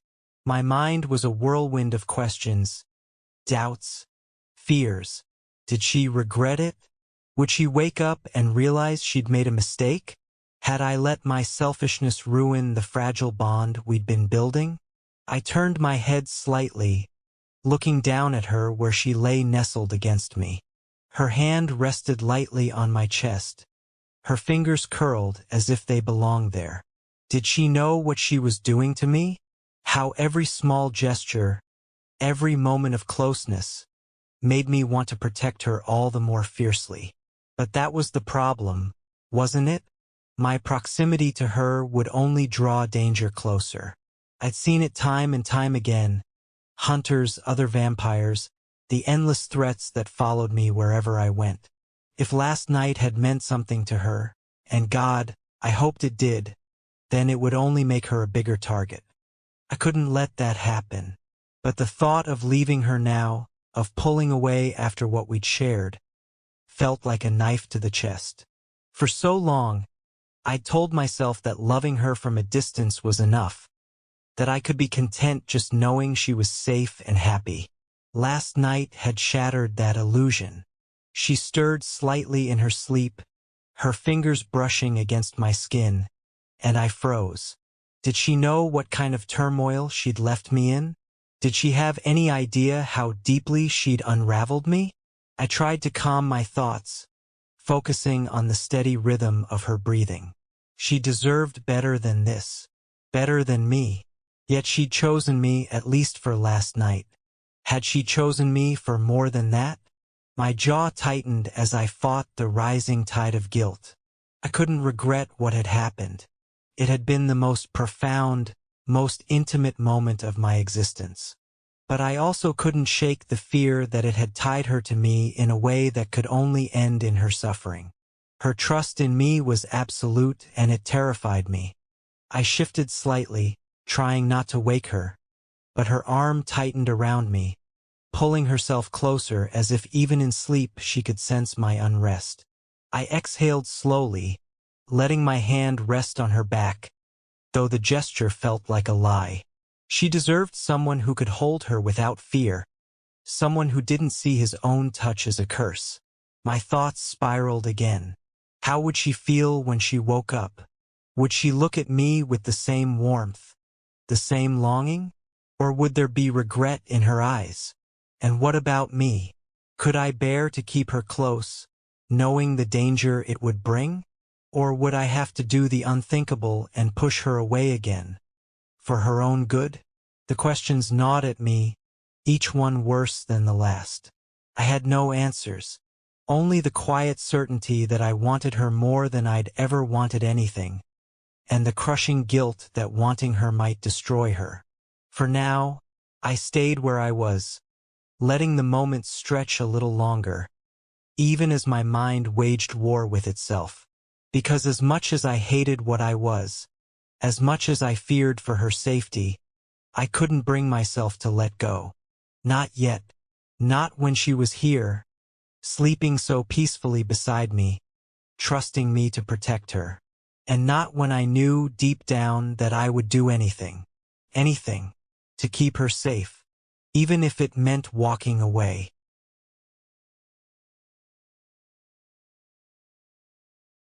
Morning came slowly, the faint sunlight slipping through the cracks in the cabin walls. The air was still and quiet except for the sound of soft breathing. Adrian's breathing. I felt it before I opened my eyes, the steady rise and fall of his chest beneath my cheek. His arms wrapped loosely around me, his cool body beneath the curve of mine. My fingers curled lightly against his skin, and I could feel the faint ridges of old scars beneath my palm. Last night felt like a dream, yet here we were, still tangled together as if neither of us wanted to face the reality outside this tiny, fragile bubble. I stirred slightly, my body still heavy with exhaustion. Every part of me ached, though not in a way that brought regret. Oh, I felt whole, as if a missing piece had finally fallen into place. I opened my eyes and looked up at him, careful not to disturb his stillness. Adrian was awake, his gaze fixed on the ceiling, though his expression was unreadable. His sharp features were softened by the light, his hair tousled in a way that made my heart ache. He looked human, vulnerable. I shifted slightly to get a better view of his face, and his eyes flickered down to meet mine. For a moment neither of us spoke, but there was a weight in his gaze that made my chest tighten. What was he thinking? Did he regret it? The thought sent a pang of uncertainty through me, but I refused to give in to it. Last night had been real, every touch, every kiss, every whispered word. He couldn't take that away from me even if he tried. Still, I couldn't help but notice the tension in his shoulders, the slight furrow of his brow. Adrian, who always seemed so composed, so in control, now looked like he was wrestling with something far beyond my reach. "Good morning," I whispered, my voice barely audible in the quiet room. He didn't respond immediately, but his gaze softened and he reached up, brushing a strand of hair from my face. The touch was gentle, careful, as if he were afraid I might break. I sat up slowly, the cool air brushing against me as I hugged my naked skin. My thoughts were a swirl of emotions. Happiness, uncertainty, and something deeper, something I wasn't ready to name just yet. Adrian stayed where he was, his eyes following me as I moved. I could feel the weight of his gaze and it made my skin flush. "You're quiet," I said softly, trying to draw him out of his thoughts. He gave me a faint smile, but it didn't reach his eyes. "Just thinking," he murmured. "Thinking about what? About me? About us?" I wanted to ask, but I hesitated, afraid of what his answer might be. Instead, I reached for his hand, letting my fingers brush against his. His skin was cool to the touch, but it didn't matter. It never had. "Are you okay?" I asked, my voice barely above a whisper. His jaw tightened and he looked away, his expression unreadable. He then mouthed that he was fine, though I wasn't sure I believed him. I shifted closer, pressing my naked chest against his own. His heart didn't beat like mine, but I could still feel the steady rise and fall of his breath. It was enough to remind me that he was here, that he was real. Whatever doubts he had, whatever fears, they didn't change what had happened between us. I leaned my head against his shoulder, letting the silence stretch between us. It wasn't uncomfortable, but there was a heaviness to it, a weight that neither of us seemed ready to address. Eventually I pulled back, meeting his gaze again. "Adrian," I began, my voice firm despite the uncertainty swirling inside me. "Whatever you're thinking, stop it." His eyes softened, and for a moment I thought he might say something. But instead he reached up, cupping my face in his hands. He began, but the words seemed to fail him. The thought gnawed at me as I watched Adrian, his face lost in some faraway storm of thoughts. The way his brows knitted together, the sharpness in his jaw. I knew that look. Regret. The idea that he might be doubting what had happened between us made my chest tighten, a swell of emotions I couldn't contain. I hesitated, unsure if I should speak, but the silence between us grew heavier with every passing moment. Finally, I found my voice, wanting to change his mind. "Adrian, about last night." His head turned sharply toward me, his gaze catching mine, and I felt a jolt of courage surge through me. "He was amazing. You were amazing. I've never felt like that before. No one has ever touched me the way you did. That made me feel the way you did." For a second, his expression froze, and then something flickered in his eyes, a mixture of realization and horror that left me breathless. I followed his gaze as it dropped, his lips parting as if to speak, but no words came. It hit me then.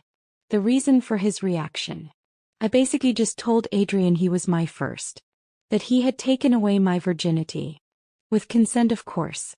I reached out, my fingers brushing against his.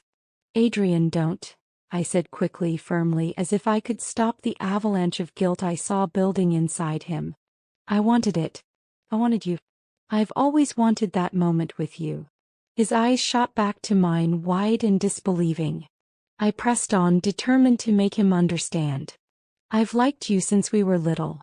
And I loved you, I think, as we grew older. Even when I didn't fully understand what I was feeling, you've always been the one I wanted. And yes, I was frustrated when you kept pushing me away.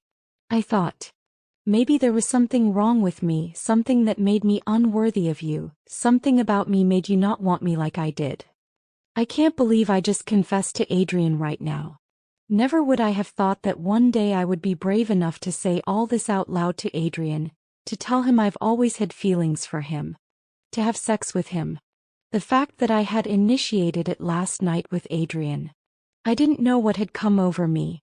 Am I crazy? I think I'm crazy. I guess the training I went through with the hunters has made me braver than ever. I was the shy girl, I was known as the panic attack girl since I was little. Since the foster days, letting people walk all over me was gone. Buried somewhere I have no access to. Adrian's expression crumpled at the words I had spoken. That him pushing me away made me feel unworthy of him.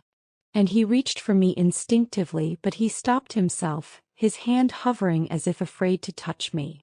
He said my name, wanted to say more, but his voice cracked.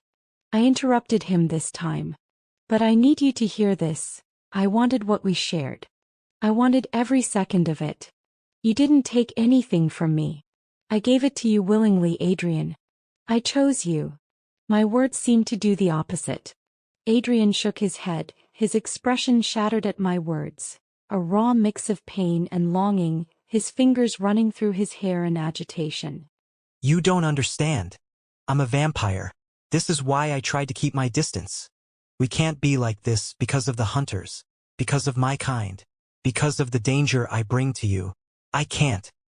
Stop. I cut him off, leaning closer until our faces were inches apart. I reached for him, cupping his face in my hands, forcing him to meet my gaze. You don't get to decide that for me.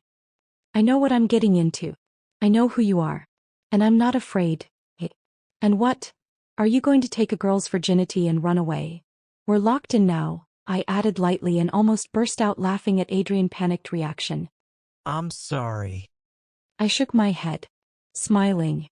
His breath hitched, his eyes wide with emotion as I leaned in, brushing my lips against his. The kiss was slow, deliberate, meant to silence his doubts and fears.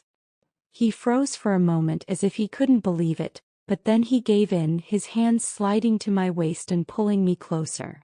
Adrian's lips were soft yet firm against mine, a perfect contradiction of strength and vulnerability.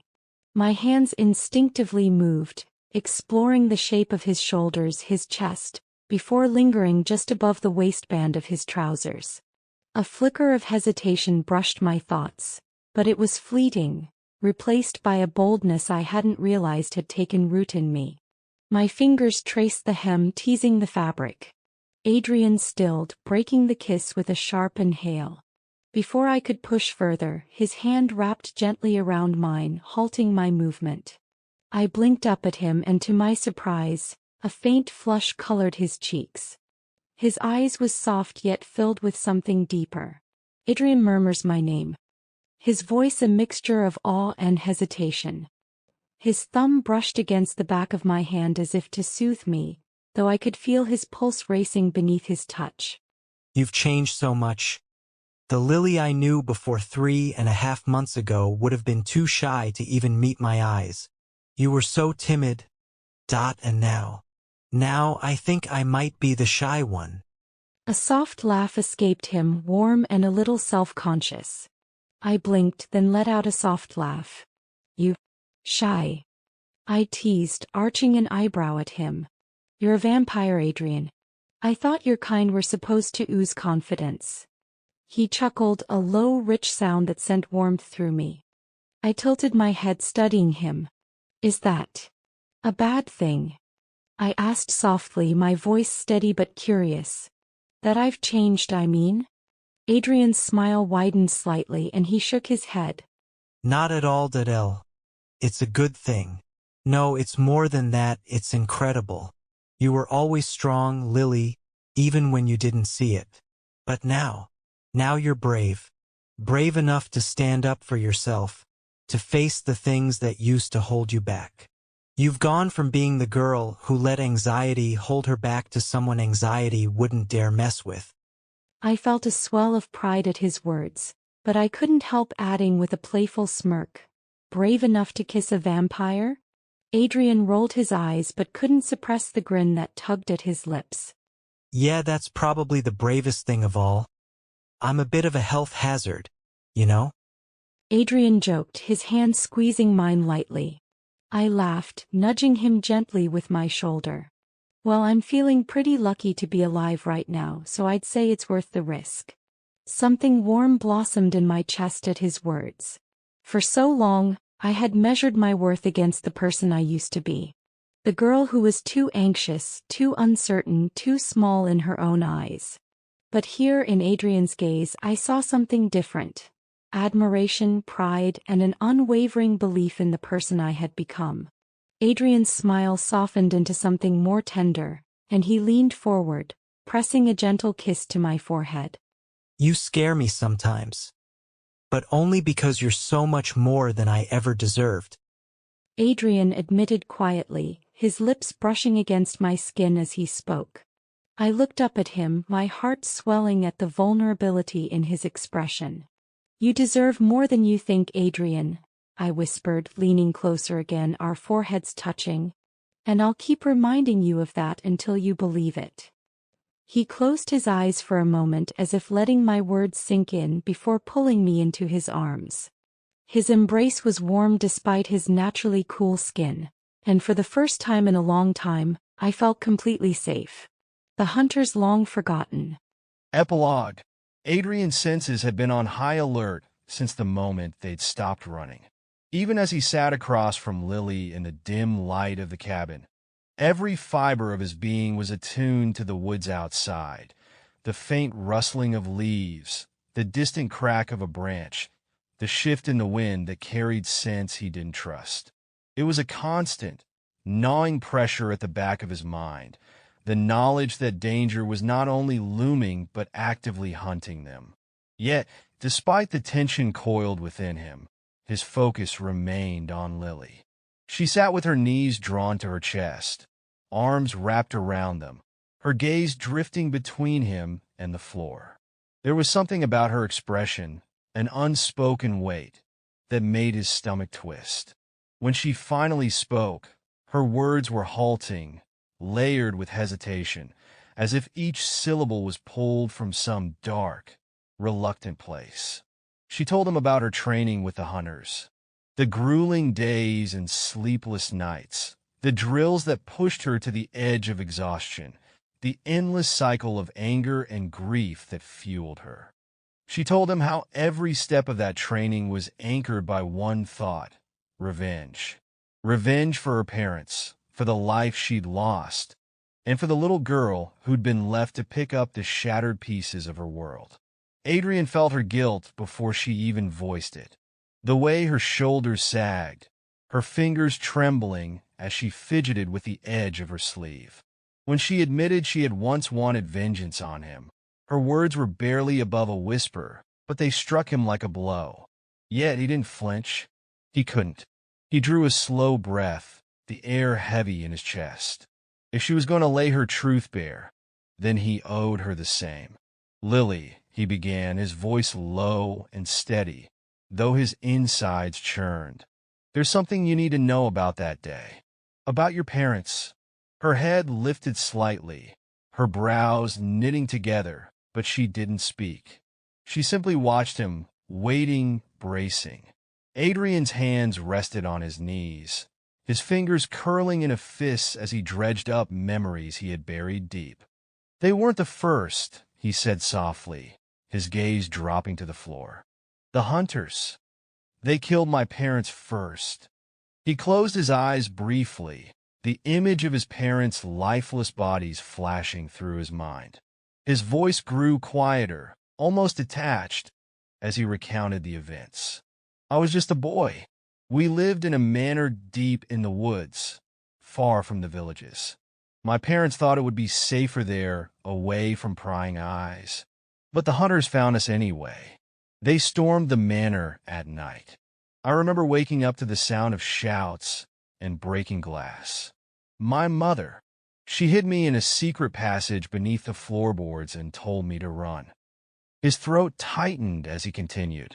I didn't want to leave her, but she made me promise. She said if I didn't run, they'd kill me too. So I ran. I ran for days, through the woods, through snowstorms, through hunger and exhaustion. I didn't know where I was going, only that I had to keep moving. His eyes flicked up to meet Lily's, and the anguish in his gaze was unmistakable. It was winter. A storm hit, and I could barely see a few feet ahead of me. The cold didn't bother me, but the strong wind blew the snow in my face and blinded me. I was desperate to find shelter, anywhere to hide. That's when I found the farmhouse, your farmhouse. I didn't want to impose. I tried to hide in the animal shed beside the house, just to get out of the wind, but I was so tired. I fell asleep. He paused, the memory of waking in the warm living room still vivid. When I woke up, I was inside the house, wrapped in a thick blanket. Your parents were standing over me, and you. You were peeking at me from behind your mother's legs. I thought I was dreaming. They were so kind to me, Lily. They didn't ask questions, didn't demand anything. They just took me in. I stayed with them for a week. He swallowed hard, his voice faltering. I felt safe with them. I forgot about the hunters, about the danger I was in, and you. I was so curious about you. I'd never been around a human child before. You were so full of life, so curious about everything. I wanted to stay longer, to get to know you. Adrian's expression darkened as he reached the heart of the story. But the hunters found me. I was asleep when they came. They broke down the door, shouting that they'd found the monster. Your parents tried to protect me. They told me to run, but I couldn't leave. I stood there frozen at first, then I fought back, but I was outnumbered, and what could a little boy do to hunters that had been trained for years, that had killed my parents? They overpowered me, and then they killed your parents right in front of me. I begged for them not to. They were innocent humans. But the hunters didn't care. I guess they killed them for helping me. He closed his eyes, his voice barely audible now. You were upstairs asleep. I couldn't let them find you. So I let them take me, let them think they'd won. And when they dragged me outside, I broke free and led them away from the house. Lily's breath hitched, and when Adrian looked at her, her eyes were wide, glistening with unshed tears. She didn't interrupt, didn't press him to continue, but her silence spoke volumes. They didn't just want to kill me, Adrian added, his voice rough. They wanted to make an example of me. My parents were royalty among our kind, and killing them was a victory they celebrated. But it wasn't enough. They wanted the children too. Me, my brother. They wanted to hang our deaths on their wall of fame. The weight of his confession hung heavy in the room. Lily finally broke the silence, her voice trembling as she shared her own truth. She spoke of the horror she'd felt waking up to find her parents slaughtered, the trauma that had shaped her life, and the loneliness that had followed. But then she spoke of him, of how, despite the pain, his presence had always brought her comfort, even when she didn't understand why. Adrian listened, his heart aching with every word. He had followed her for years, watched over her from a distance, but hearing her pain laid bare was almost too much to bear. When she finished, there was a moment of stillness between them, a fragile truce formed by shared wounds. Adrian reached out, his hand brushing hers, and they sat in silence, taking in each other's words. Part 2. After running a couple more days from the hunters, Lily and Adrian decided to just move to a whole different country and start over together. So now, instead of running from hunters, they were running for their life, to start their life afresh. The days had blurred together into an endless rhythm of survival. Every sunrise and sunset was marked by motion, running, resting, and resuming their journey. Adrian carried Lily on his back for much of the way, his movements swift and determined despite the weight of her and the supplies they carried.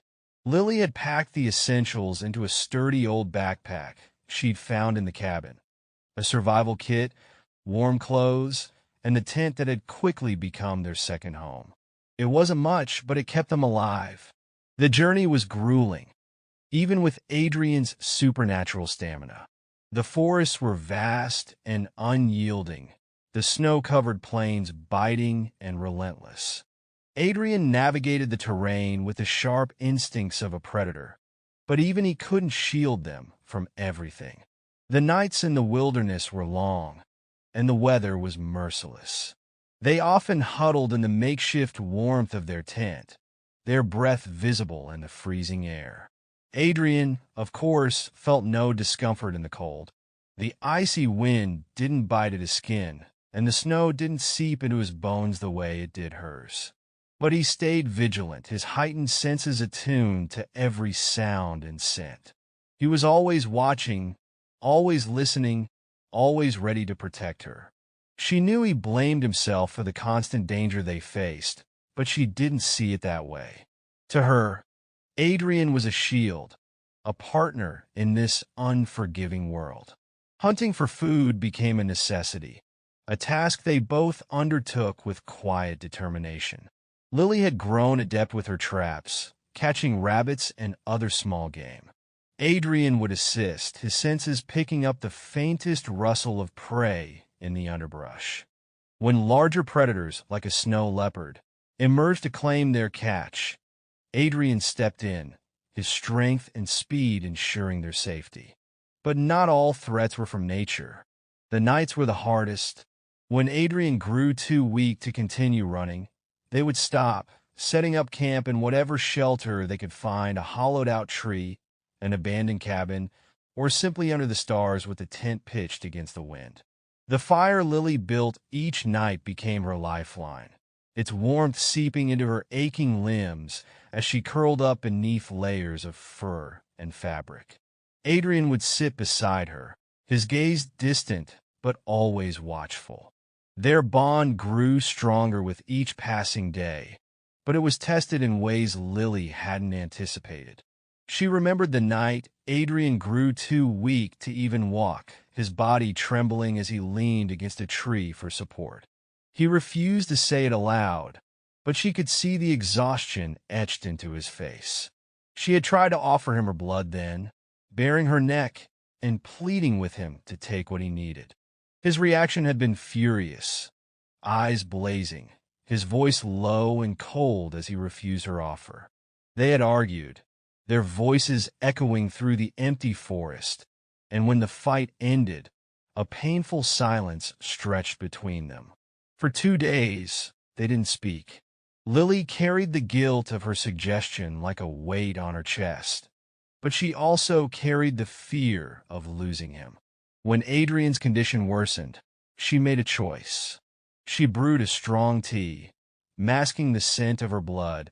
As she mixed a few drops into the cup, Adrian drank it without suspicion, and the transformation was immediate. His strength returned, his pallor faded, and he looked at her with something close to relief, until realization struck. She could see it in his eyes, the silent accusation as he pieced together what she had done. He didn't confront her, but his quiet disappointment was almost worse than anger. Lily hated the wedge it drove between them, even though she knew she had saved his life. She spent the next few nights tossing and turning, the tension between them palpable. It wasn't until they found another abandoned cabin that the rift began to heal. In the warmth of its walls, their emotions came to a head. Lily apologized, her voice trembling as she poured out her guilt and fear. She explained why she had done it, not to betray his trust, but because she couldn't bear the thought of losing him. That night, as they intertwined intimately together, Lily bared her neck to him again. This time, her plea was different, softer, but no less insistent. Adrian hesitated, his eyes filled with a mixture of fear and desire. But when she whispered her trust in him, he gave in. The moment his fangs pierced her skin, a wave of sensation coursed through her.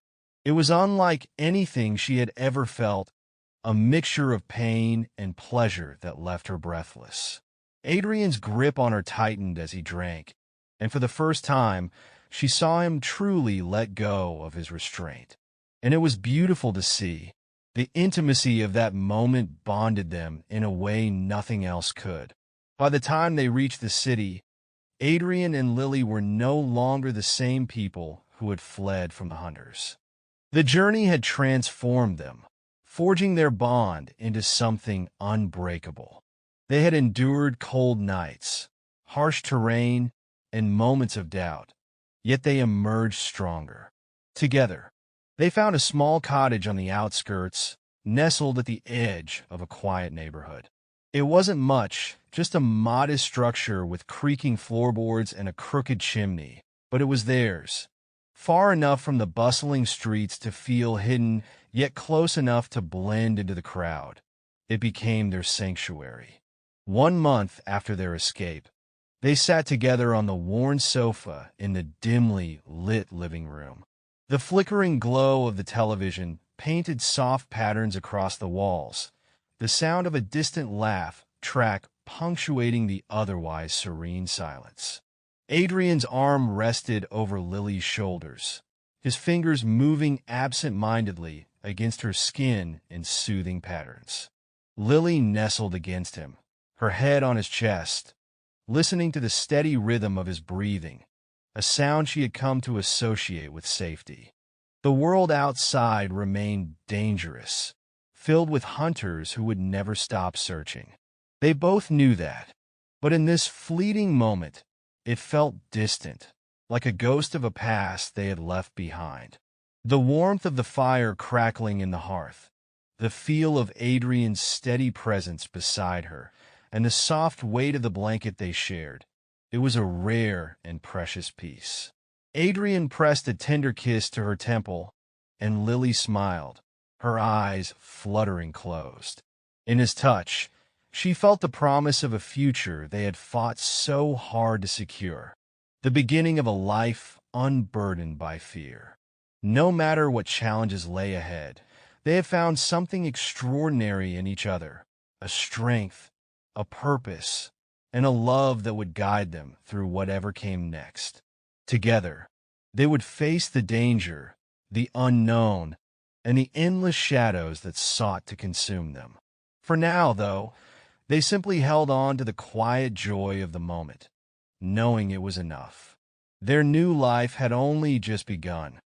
The end. And that concludes the end of the story. I appreciate feedbacks. Thank you for listening and see you on the next one. Don't forget to like, share, and subscribe for more.